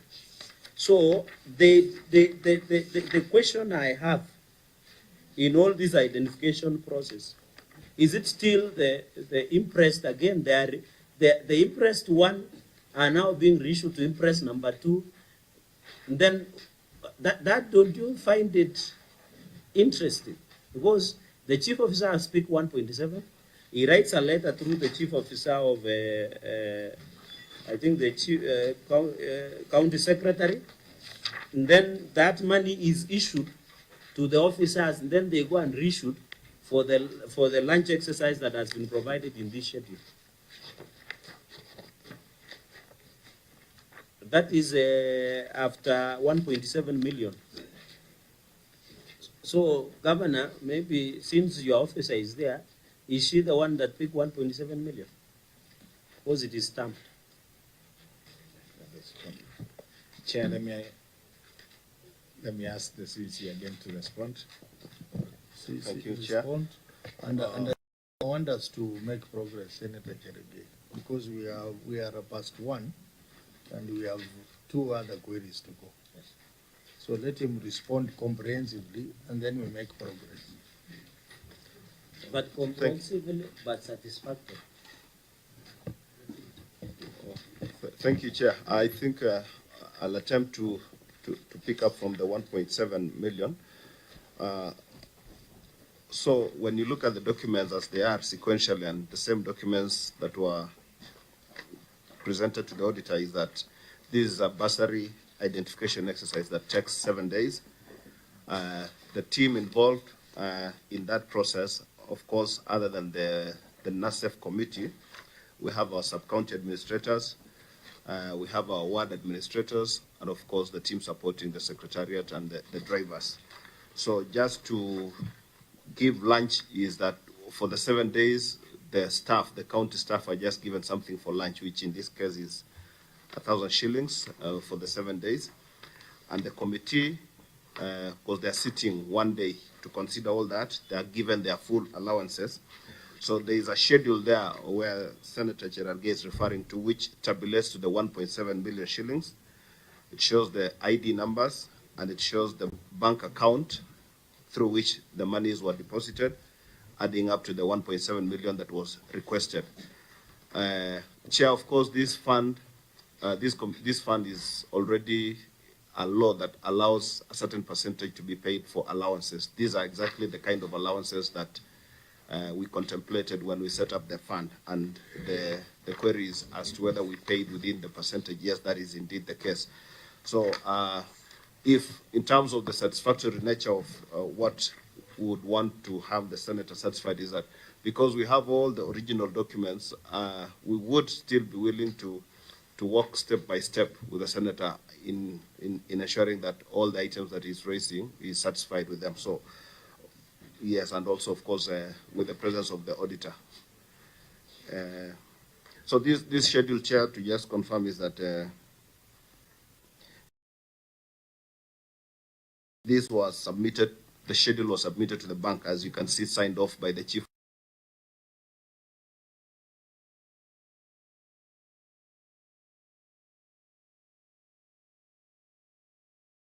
This is a schedule being forwarded to the bank. Thank you. Chair, maybe while I've seen this schedule, the total, sir, where is the report mechanism that these individuals have received the money? Number one. Finally, on the final Chair, because this sitting allowances has been flagged by OAG, that it is justifiable within the reasoning of the law, but we are effective in terms of uses of resources. So, Governor,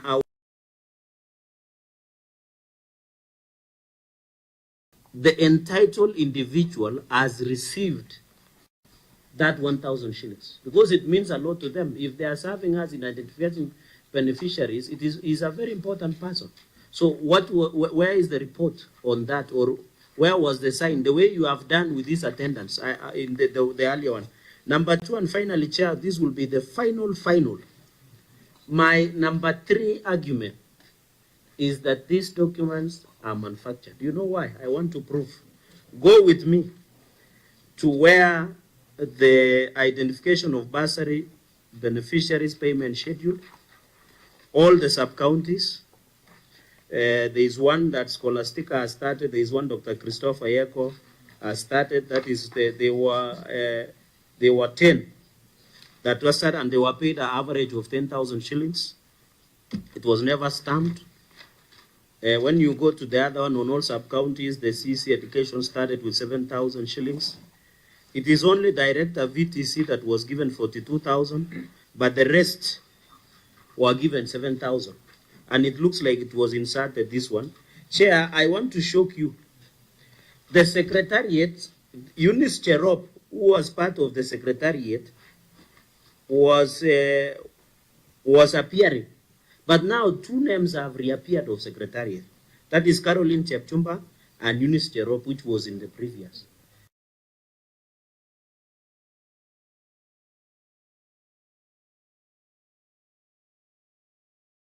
One. To show this document is forged and the authenticity and was misleading. No one has prepared, no one has approved. And this is their payment. This is their document. There is no name, and I'm happy the governor has prepared a very good payment forger. Very wonderful. With the logo of Department of Education, payment schedule. But at the end, apart from these all signatures and the ID numbers and what have you, even the secretariats are now 4. We have Caroline Chepkemba and Veronica Korir. So there are now 4 secretariats. But down here, although there is a logo here, Governor, you have prepared a very good document. You have said prepared by -- designation date and sign. So this document, the authenticity is in question also, Chair. Chair, point of order, Chair. Direction on that the committee will retire to make a decision on section 62, and but the committee has no capacity to determine the accuracy of the documents. It is the role of the auditor. So for us, our focus will strictly be on section 62. Chairman. So Chair, I want us to make progress. Chair, before the Governor speaks, I also want to remind you, Chair, with tremendous respect, that even the OAG has no capacity to documents are manufactured or not. We rely on Section 62, but then again, Chair, it is upon somebody called a document examiner, and that's not within our purview to order for land. So I don't know why this issue of documentation as to whether they're authentic or not is really taking much of our time, and you've actually pronounced yourself on the way forward. So, Chair, let's stick to your directions, Chair. If you say we will retreat as a committee, we go that way, we make progress here with this meeting today. Yeah. But, Chair, to be fair to me, since I will not be sitting with you in the retreat, it is better if I go unanswered so that you will be reviewing what I put on record. Your points have been taken. Okay. Senator Cheregei, your points have been taken, just like the points from the governor team has been taken. Chairman, when documents are provided, and as you have rightly put, the committee may not have the capacity to determine whether a document is genuine or not. But you have the powers to direct or to request any office or an office that has the capacity to do that to establish. And there, you know, the authenticity. But for our senator to go on record to say this is void, this is a fake document, that is being petty and being scandalous. Okay. And no, Chair, and it is. I have. That's unparliamentary, and he was a member of Parliament. Oh, you have also used unparliamentary. Which parliamentary one? So which both one? Of you.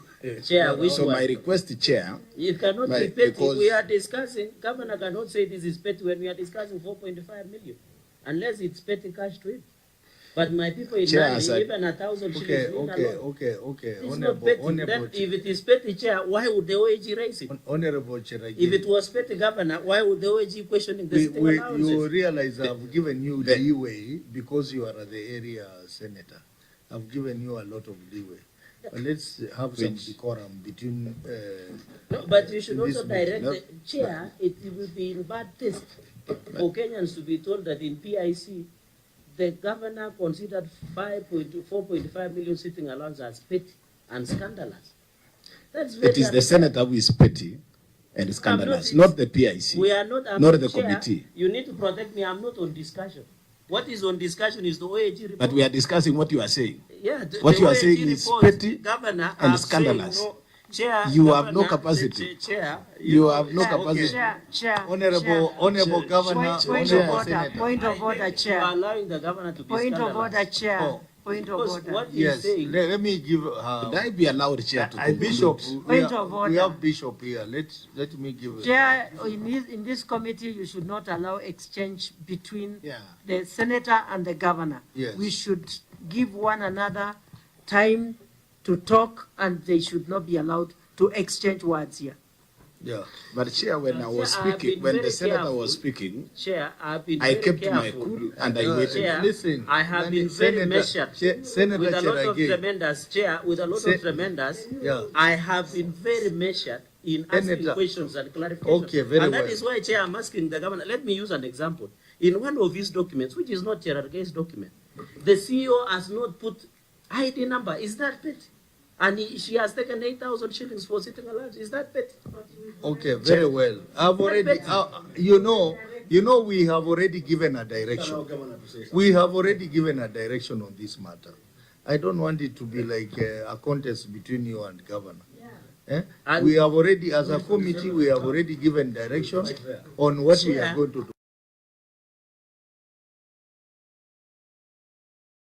Let me allow the governor to also say something, and then we move forward. We have two queries to go. But Chair, you have allowed the senator to prosecute for almost 20, 30 minutes. I am just making one statement. He is throwing tantrums and being juvenile. Chair, you it can needs to see be you fair. are allowing the governor It needs to be also. fair. I'm not throwing tantrums, Chair. He's being juvenile. No, Chair, you can see is now insulting, you know- but you are you know- allowing, Chair. you You know- need to protect this committee. You know, you, We are- all of Chair, you, because if you are you saying, are, you know, you are on camera, both of no, you. Chair. So the point you cannot, Chair, you cannot say I'm throwing tantrums or juvenile. Yet the question I'm asking is simple. I have just. I have said, why did the Chief Officer of Finance not provide ID document? Why did 1.7 million cannot be accounted for? Why Okay. did somebody pick? I didn't know that is Chair. tantrums. Chair. And it is Honorable the members, audit report, the reason- Chair. Honorable Chair, members, you should let's tell move the to the governor- next query. Chair, Let's move to the next query. Chair, you should direct that So those, then- those words in the So answer then, should not Chair. appear. Chair, Because it's unfair. you allowed. The You governor are, is tired, he no longer wants to answer You know, questions. he Senator should go. Cherargei, you are a senior senator. he continues to confirm that he's juvenile. Yeah, Who are- are saying, can he see just it's- confirms. But he's the You most know- corrupt governor at the moment, Chair. No. He's the most corrupt. No, you are out of order. You know, Chair. You have allowed us names to be called, so I have a right also to Chair, I think it's good to take He's the control. incompetent governor. Take control of the meeting, autopilot, Chair. Honorable members, you know we Chair. are in Senate. The We are reason guided we by are the having these standing issues order. is because the governor is incompetent. No, That's we why have these to stop issues have it. been Let's raised. move to the next query. Yeah, Auditor. Chair, I think, But Chair, you need to take It's very charge. unfortunate. Auditor, let's move It is to the very next query. unfortunate, Chair. And Very sad. confirm the person You is you first. gave me the opportunity to conclude, Chair. Chair, You know, the problem is that if you continue, But can Yeah, you, it's insulting. as the Chair, Yeah, you need you to protect direct, us. look at the You need to juvenile protect the members senator. of Look, your look at, committee. you allowed You him know, to talk, Senator Cherargei, and I am keeping I quiet. do By not. the way, you have you are a realized, in the, friend. Chair, you have realized in the better part of the meeting, when governor has answered, I have agreed with some of the assertions he's making. But why is he doing now personal attacks? Because he knows the mess that is in this report that was generated by OAG, he cannot answer. Because- That's why he has decided to gaslight the meeting. It is as Okay, simple as I will give you closing remarks at the end of the meeting. So you No, say but all- on this one, Chair, Yeah. I Please think allow. you would then be able to give guidance. Yeah. The claims that some documents are fake or manufactured it is wrong for the senator to make that conclusion. You just ought to have directed as chair, you direct that the various institutions, whether it is OAG or whether it is a document examiner, to do that, to check, and then report to the committee. Okay. But to allow the senator to go on and say it is manufactured is what I'm telling you, that is being petty and juvenile. Okay. And I have said it, Chair, because we need to be fair. I have not given you a chance. No, but you cannot allow him to use such words. I have not given you a chance. Fair. Well, let me say this. Can you control the let me say this. We had directed that we will look at the provisions of Section 62, and that we have no capacity to determine the correctness of the documents before us. It is the OAG. So, because you are doubting the documents, I now direct the OAG to go and re-examine the documents. Absolutely. And come back to us. How much time do you need, the OAG? Thank you, Chair. Before we move to that, these documents, according to us, Chair, are authentic because, one, when this payment schedule is not signed, you know, a payment schedule is just a support schedule to the payment voucher. So we check on the payment voucher, and then these are support, which can be supported or not supported. Don't go into details. Thank you, Chair. I have directed need 1 week. Go and re-examine and come back to us after how long? 1 week. Mr. 1 Chair. week. And review you my write answer to us remarks and confirm that the documents are authentic or they are not authentic. Thank you, Chair. Yeah. No, we have to move. So let's move to the next query. The next, Chair. And confirmed bursary disbursement, which is related to the query on number 9. Query on failure to publish list of beneficiaries. So you can read the two queries. Thank you, Chair. And confirmed bursary disbursements, the statement of financial performance reflects bursary transfers of Kenya shillings 126,452,051 as disclosed in Note 10 to the financial statements. The expenditure related to bursary disbursements to students in universities, TVETs and colleges, secondary schools, and special needs institutions. However, disbursements of Kenya shillings 114,132,102 sent to multiple institutions were not supported by acknowledgement receipts from the receiving institutions. In addition, it was observed that the fund issues checks to individual beneficiary students instead of making lump sum transfers to the beneficiary institutions, thereby increasing administrative costs and the risk of funds not being used for the intended purposes. Next, Chair, is number 9 on the failure to publish list of beneficiaries.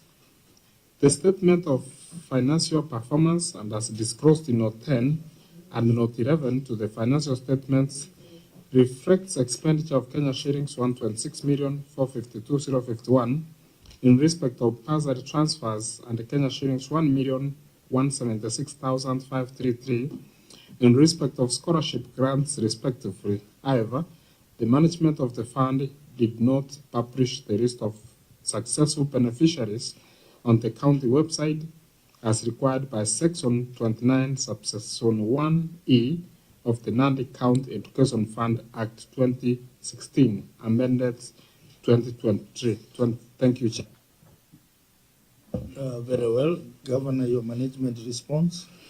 With regard to unconfirmed bursary disbursements, Chair, the acknowledgement receipts from the receiving institutions were received, though some got in late.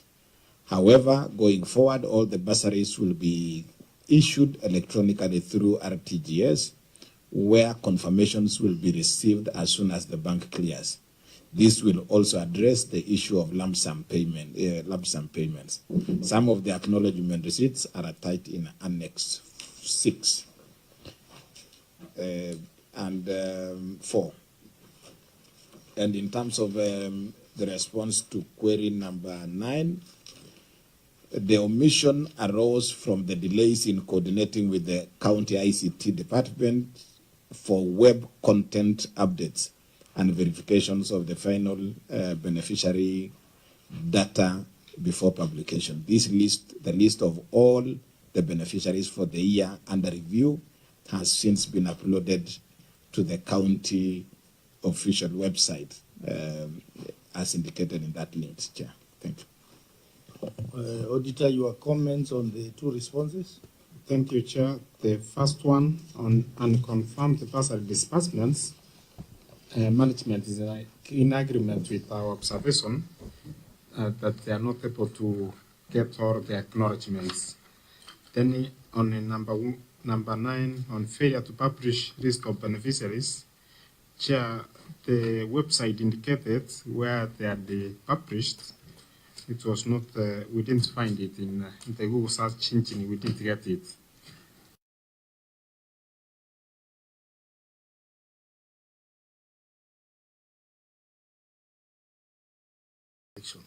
You know, we are in this committee, and we have to comply with our own standing orders on how we operate. Start asking question or commenting when you are not, when you are the chair. Number 2, please address the chair so that we don't appear like we have a meeting where we have a chair, but members you are addressing the witness directly. And number 3, please make your questions shorter and precise so that we don't have a back and forth, because we want to have an orderly meeting. So let me allow, first of all, members of the committee, and then committee. Members of the committee, your question and comments.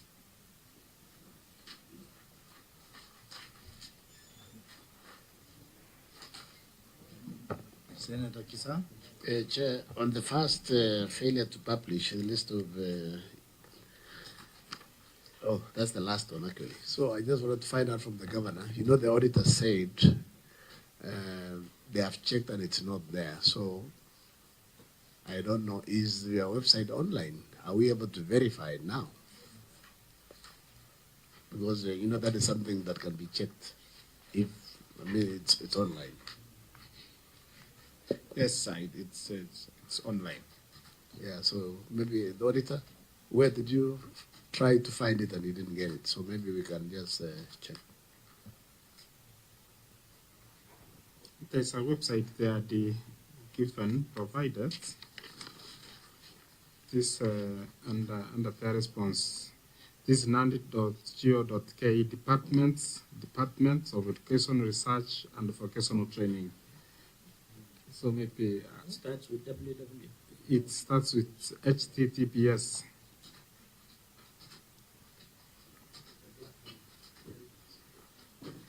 Maybe the clerk can check us. Clerk, you can check for us. Any other question?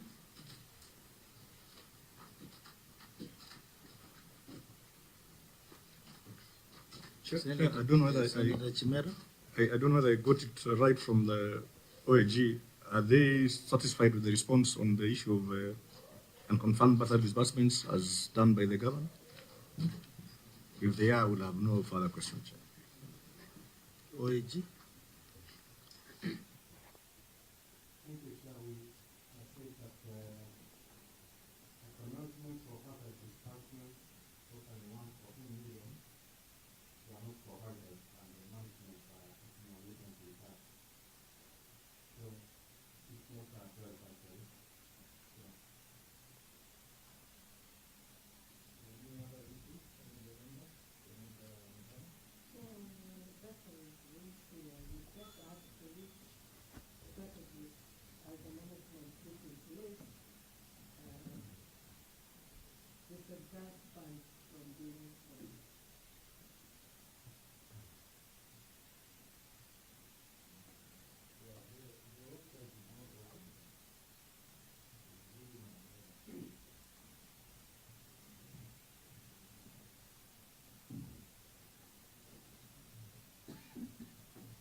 Then the checks are taken to the various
it is RTGS, because then from the end of ensuring that the money has gone to the schools, you can confirm from the bank transfers. But then in terms of the beneficiary student, is then a gap that we have to continuously engage. Sure. Yes. I just want to understand from the governor if there's an issue that is very crucial that the OG has raised. Are you still issuing checks to individual beneficiary students? Because what the audit query is all about. And if yes, what are you subsequently doing in the next financial year? Is that going to proceed? Or I've read your response and I've seen you are indicating that you'll be paying lump sum figures to the institution directly. And then again, why were checks issued in the first place to individual beneficiary students and not institutions? Auditor? Yeah, it was to the government, not to the government. Oh, it was to the government. Okay.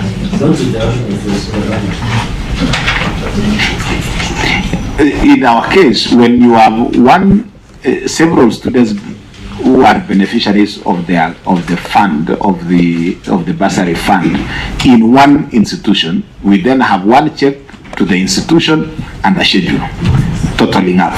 But where you have one student, one institution, we are able to we then give the check to that institution, but with the name of the student, because he is one student per, a student in that one institution. So one check for that one student. But in all the others, we work with the lump sum checks. I want to understand something, Governor. This is Raphael Chimera studying Shimolatewa School, and I'm the only beneficiary in that institution. So the check from the county government of Nandi will be written, the payee is Raphael Chimera or my school? The school. So then you attach something that shows it is meant for me. Yeah. So then, Auditor, we have an issue with the wording on the query, because if I read it to you, Auditor, your query says, in addition, it was observed that the fund issues checks to individual beneficiary students. If my 3-year-old son, wherever he is now, he can clearly see that he was paying monies directly to student X and not to an institution. So maybe perhaps you need to clarify on the query, because to me it appears like governor is paying individual checks to individual names. So a Kipsan somewhere gets a check, so we don't know whether, and it's a contention that you say you're not so sure whether there's a risk of funds not being used for the general purpose. So it seems they can be banking for other things and not for bursary. Thank you, Chair.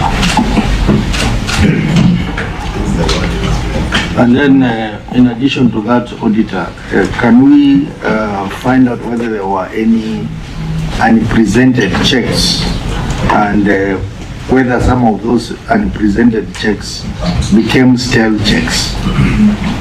Because when you issue checks to individuals, that chance is there. Yeah, thank you, Chair. On the issue of as the audit query read, that there are some who were given individual checks. Chair, the amount is 114 million. So it's true, there could be some. There are some which were issued to individuals, and as maybe the governor has indicated, those ones where they gave a check, a lump sum, also with a schedule attached. So there's cases where individual checks were issued out of the 114 million. On the issue of unconfirmed unpresented checks, I'm confirmed from the auditor. It's confirmed to me that there was no issue of unpresented checks. All of them have been presented, and there is no stale check to be noted in the financial statements. Thank you, Chair. Chair, I think Mark is also not coming out clearly. You know what Chimera is asking? A child who is in Form 1 or Form 2, Form 3, that you write the checks, the county write the checks to the child, to the student, or they wrote to the school, but it was given to the student with an attachment. You know, it's very clear. But the wording is, it's like William Kisang, who is studying in St. Patrick 10, and I'm 17 years, the check was written in my name or in the school. That's what Senator Chimera was asking. Yes, Chair. The position is that, yes, there were some checks given as indicated, where there was one check to a school and attached to the list. But there are also other cases where there were individual checks to individual persons, Chair. So those two incidences happened. Chair, a follow-up question on that. Because if this check is issued to a student's name, then where is the check going to be banked? The student doesn't have an account. Only the school has an account. And there is no way the check can be issued in the name of a student and be banked in the school's account. So there is something there. Can the auditor clarify this clearly? Yeah. Chair, you know this was my question, Chair. And now framers of the questions are framing their own questions and they're reframing. But the auditor has no problem, by the way, Chair, completely. What the auditor has raised is an open and shut question. And it is Mark's response. He says, in the course of doing the audit exercise, they interacted with checks that were issued to individual students. So that is clear, Chair. There's no other question there. So the OG has nothing else to clarify. It is incumbent upon the governor now to clarify and respond why there are checks being written to individual students, beneficiaries. Are they county contractors? Are they being paid for supplying something? You know, is it an educational bursary fund? And the governor was clear in his response again. He said that, and I raised an example, if Rafael Chimera, for instance, is in Shimolatewa school and the only student benefiting that day, then he said he wrote a check to Shimolatewa school as the payee and attached to my name as the beneficiary. So you see, the clarity is now not coming clearly there. But what the OAG is telling us is that they saw checks paid to individual students. So that's what the government needs to come clearly on the Chair. But it's not the OAG at all. Thank you. That bit of checks being issued to individual students is an interesting one. Because the auditor, I think you need to provide that information. Because if you look in the responses,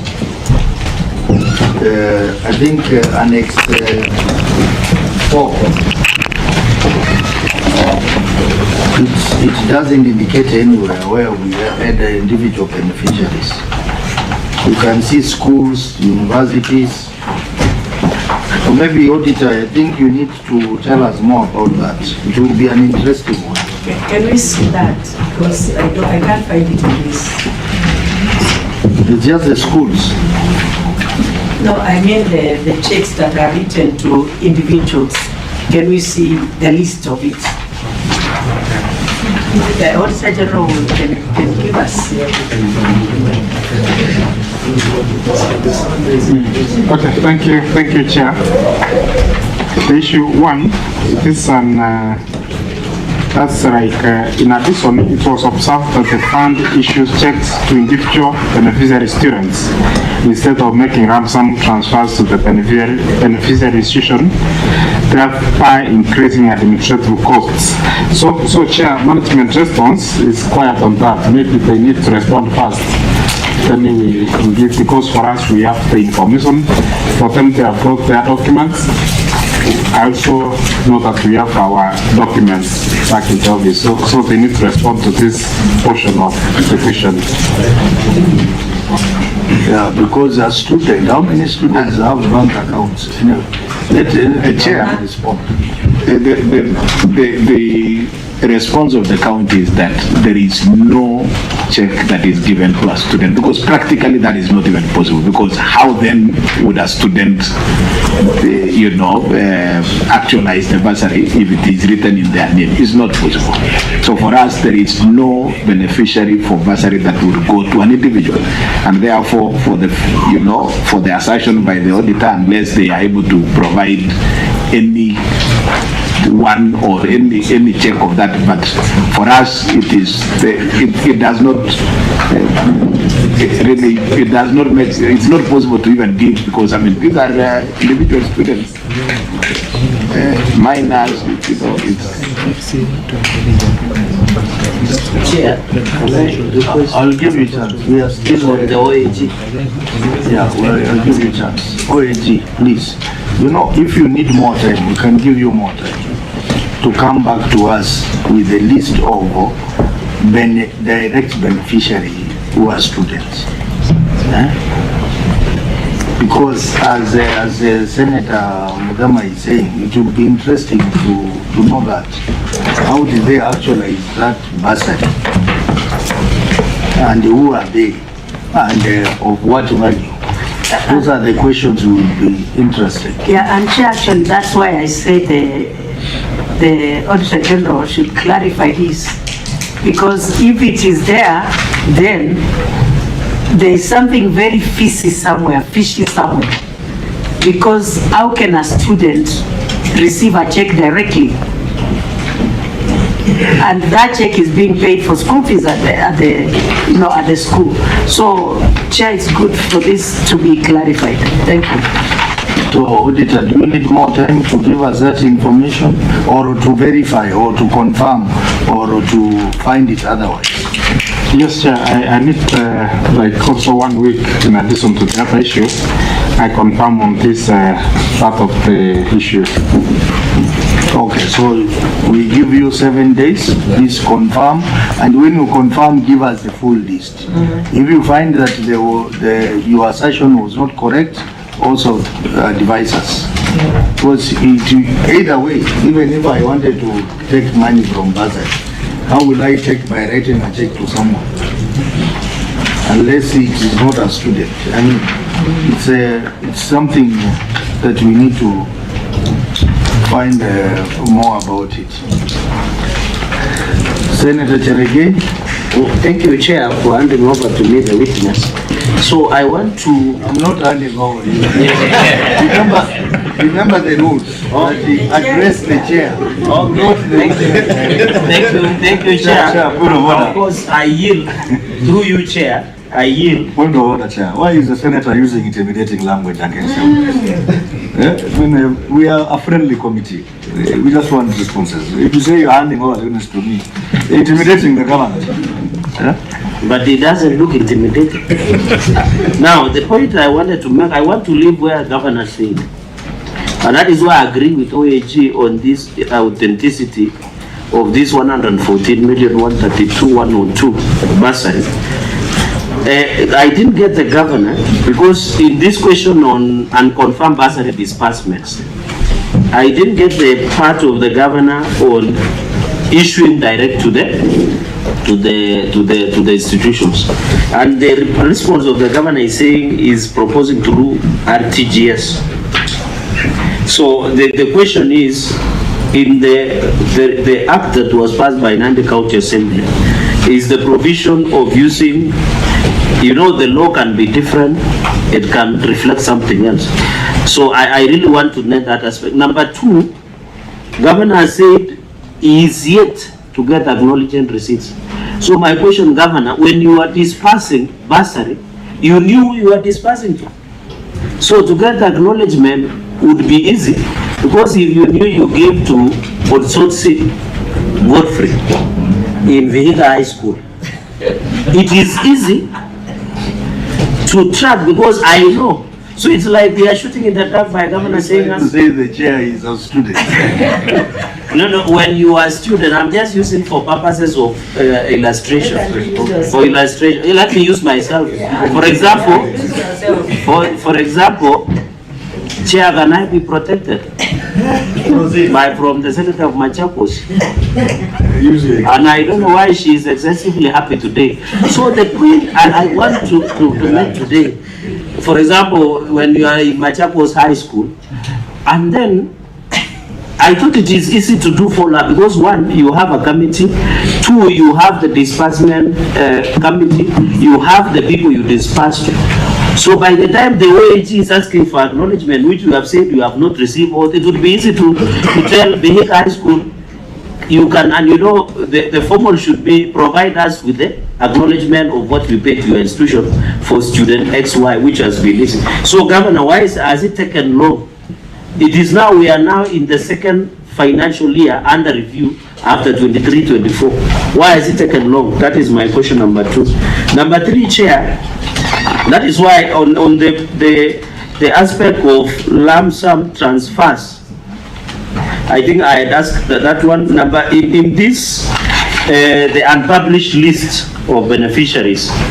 which is, I think they were 1,176,533. But the chairperson, through you, Chair, you are an IT guru. You have told us you cannot trace that website. Or has it been traced? The clerk has managed to get the website. Have you managed to get the... And they have confirmed the... How many are in content?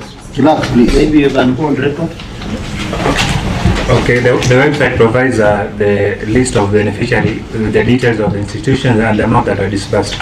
What about the total number? Because the auditor is talking about 1,176,533. Does it tally? Okay.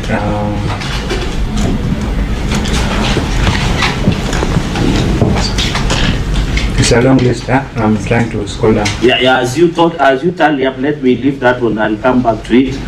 So my number 3, until unconfirmed bursary disbursements. So, Governor, in your own assessment, did the intended beneficiaries get this 114,132,102? Now that you are saying you are yet to receive the total acknowledgement receipts from the receiving institutions. That is number 3 question. And finally,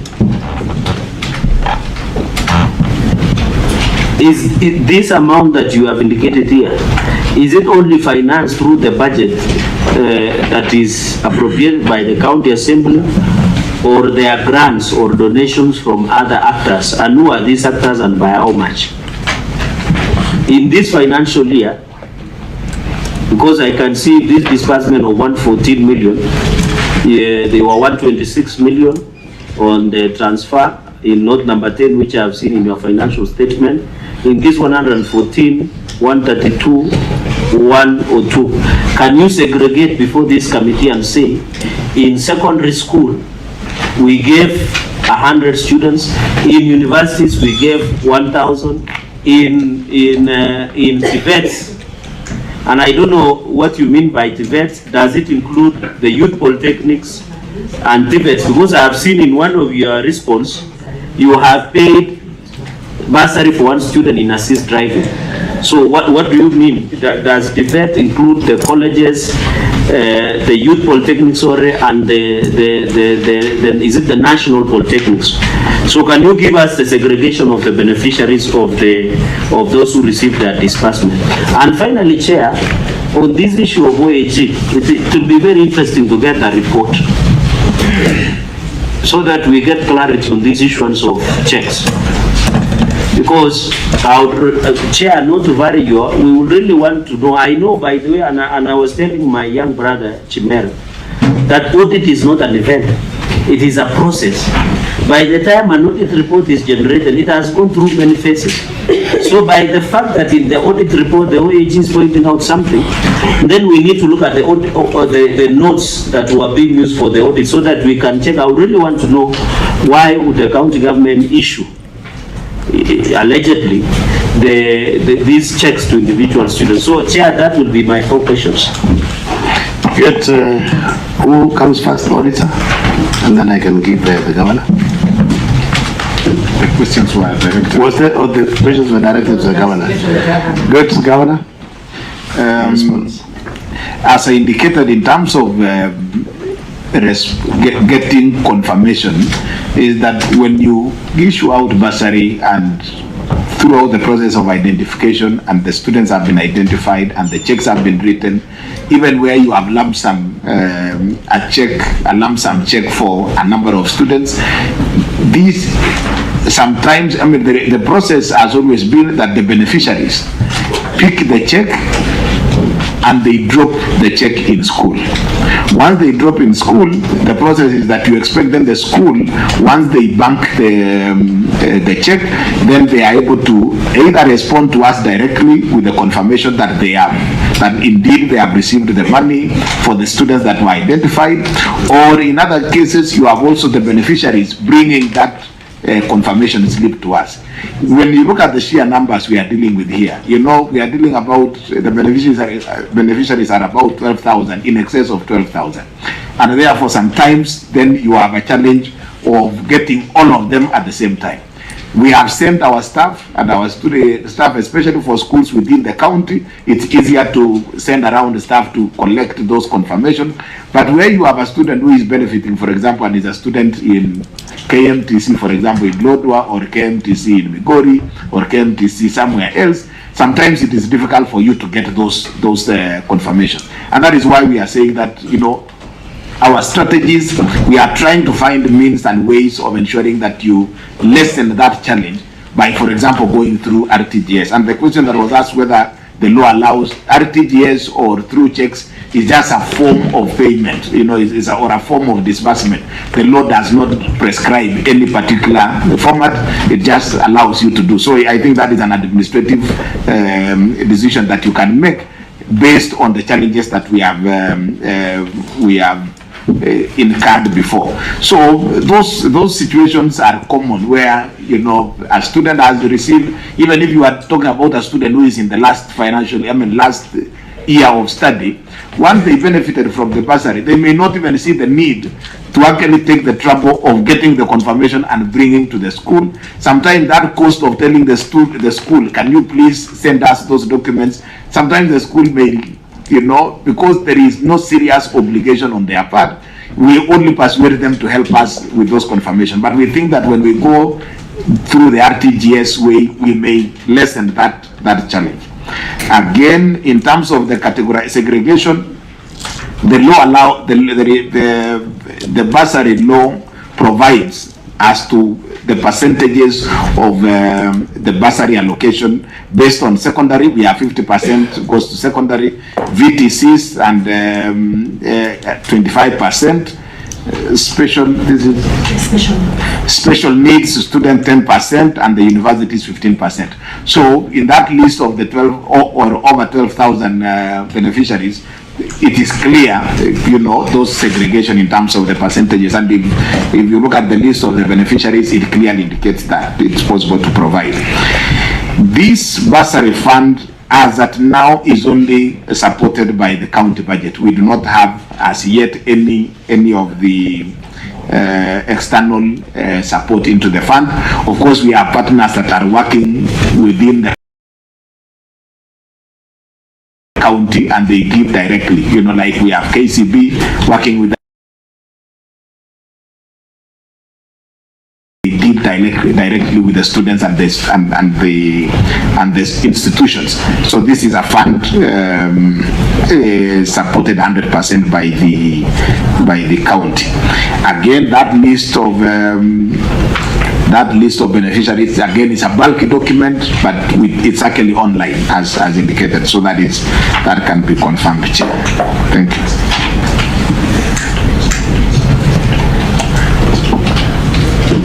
Good, Just finally, Chair. finally, because we are tired.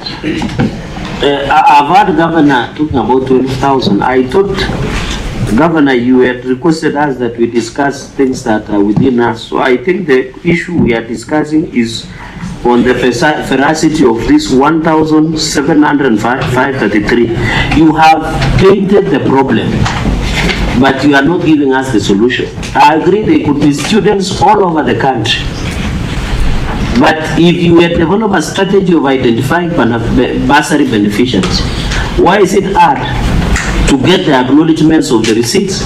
Because the more you don't get it, the more it will become an audit query, because the auditor will just want to see the acknowledgement receipt of maybe Muranga University or Lodwar, as you have said, or Migori. So what have you put in place to ensure, because this will reduce the lawfulness and effectiveness and reduce the risk of this money getting into the wrong hands. So what is it that you have put in place? Governor, you don't have to explain too much. I believe you have picked the question. Governor, please respond. Can I finish, Chair? You want to add, because you are elaborating instead of just, I mean, it is just, and you know, we've been here from 10 o'clock. Some of us are already. I'm asking, Chair. Yes, so. I thought the parliamentary business ends at 5 or 6:30. But on a lighter note. No, so, Chair, on Chair, that is one further clarification. You are lucky. Number 2, I cannot be lucky. We are doing oversight. You know, if we don't do this, Chair, we'll be accused elsewhere that we are doing. You said you have one question, so yeah. So number 2, So, Governor, tell us what you are doing to get these receipts, because OAGs, this issue is still coming up. Because the moment you have not received the acknowledgement receipts from the receiving entity, it will be easy. And on this issue of RTGS, Governor, which are these banks that you are engaging with? And is there a memorandum of understanding between these banks? Because you know the law.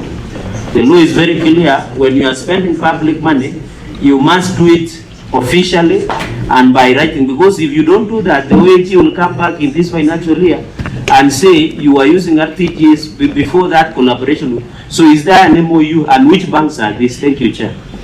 Good, Governor. And I'll give my colleagues the opportunity after you for closing remarks. So there will be no more questions.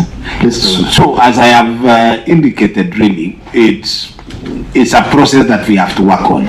You know, we may not achieve perfection, but if you look at, if we shift, for example, to RTGS, if that works, it solves the problem to a larger extent. You know, so for us, really, we are trying to find mechanisms and means of dealing with this situation, of course knowing that even the institution that is benefiting from the bursary, we have no serious legal way to enforce, since that they give us those receipts. Really, it's based on goodwill, because the responsibility is not really strictly on them.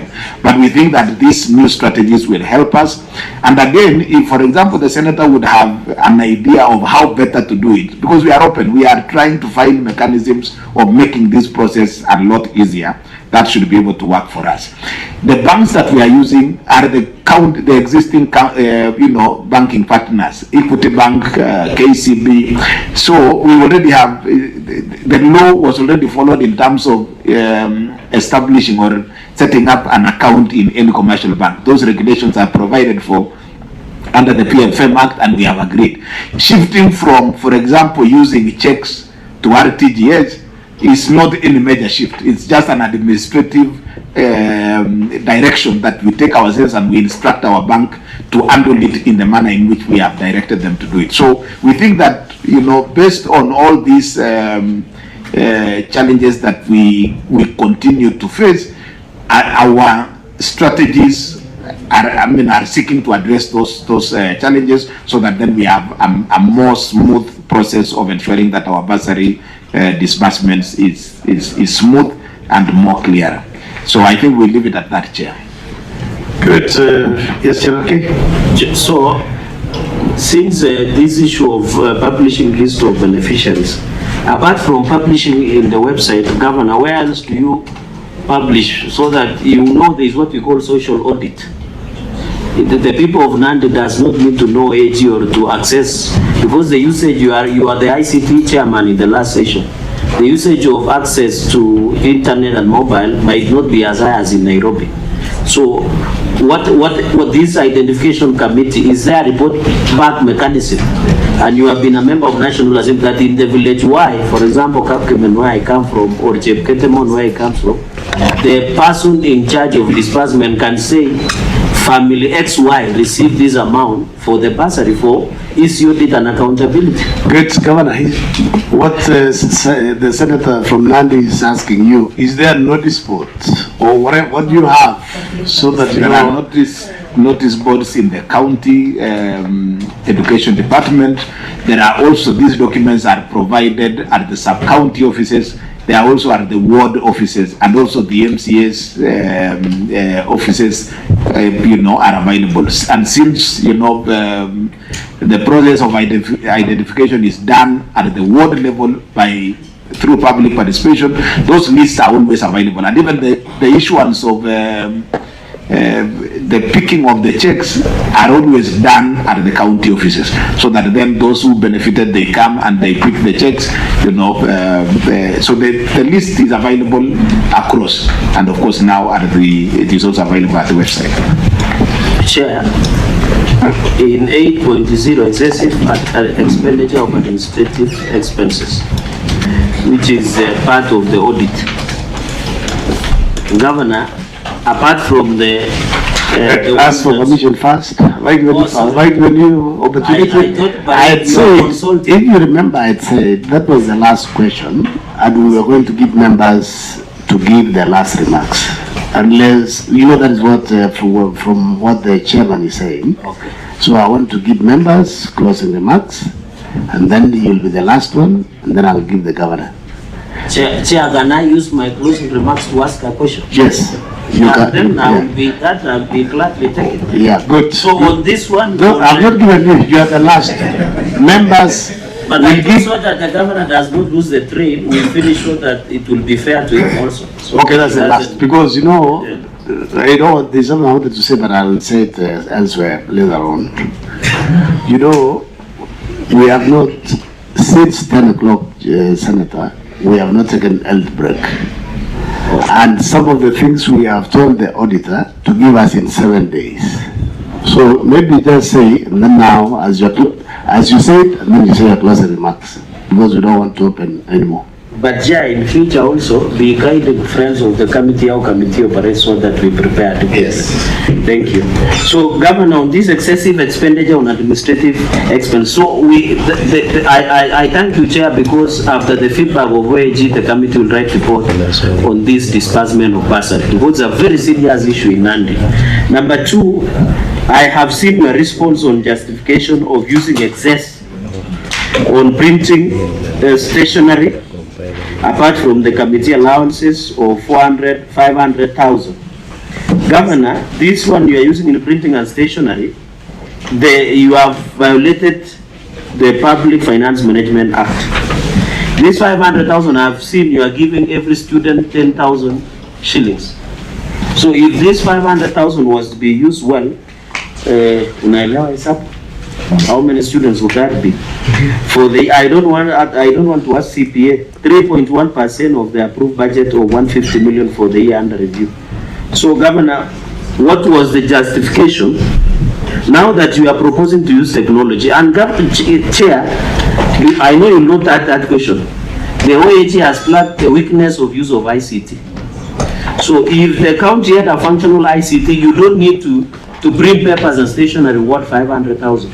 So what is the governor doing to ensure the enhancement of ICT and give us as justifiable that you went beyond the 3% that is recommended for stationery and the printing of 439,920? I yield, Chair. Good, Governor, and then so that we can do remarks from the members of the committee.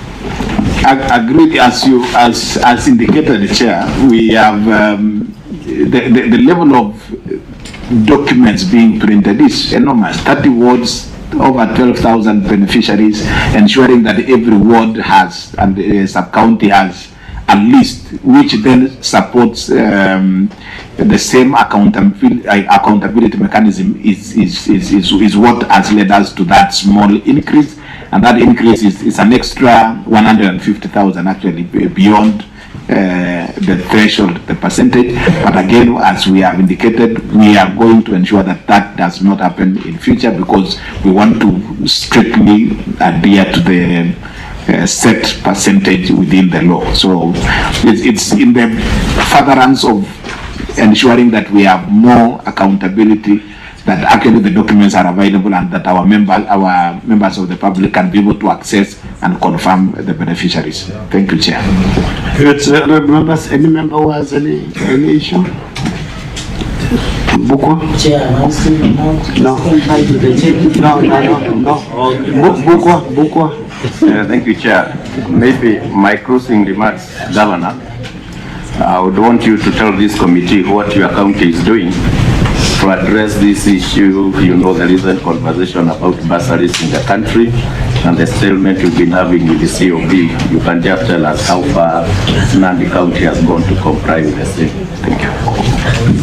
Senator Chimera. Thank you, Chair. Mine is to sincerely appreciate the Governor for taking time off his very, very busy schedule to appear before us, and for staying true to Article 96.3, Governor, of of the Constitution by actually appearing before this committee, because now we have a national discourse on whether governors should appear before the Senate or not.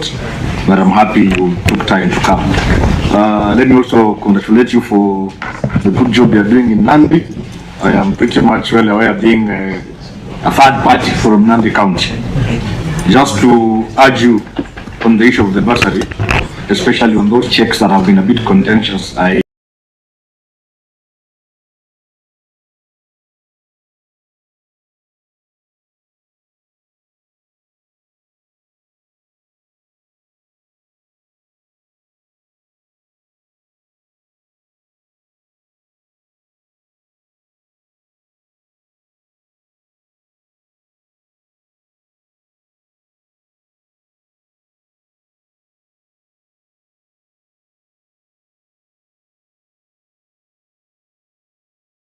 to do the right thing at the right time. I would also ask your staff to be very supportive and do the things correctly. And kanyaga mguu wako chini gavana, kila mmoja afanye ile kazi ambayo anastahili kufanya, jinsi anavyostahili kufanya, than you coming here to be asked questions about irregularities and things that they've not done in good time, and also giving the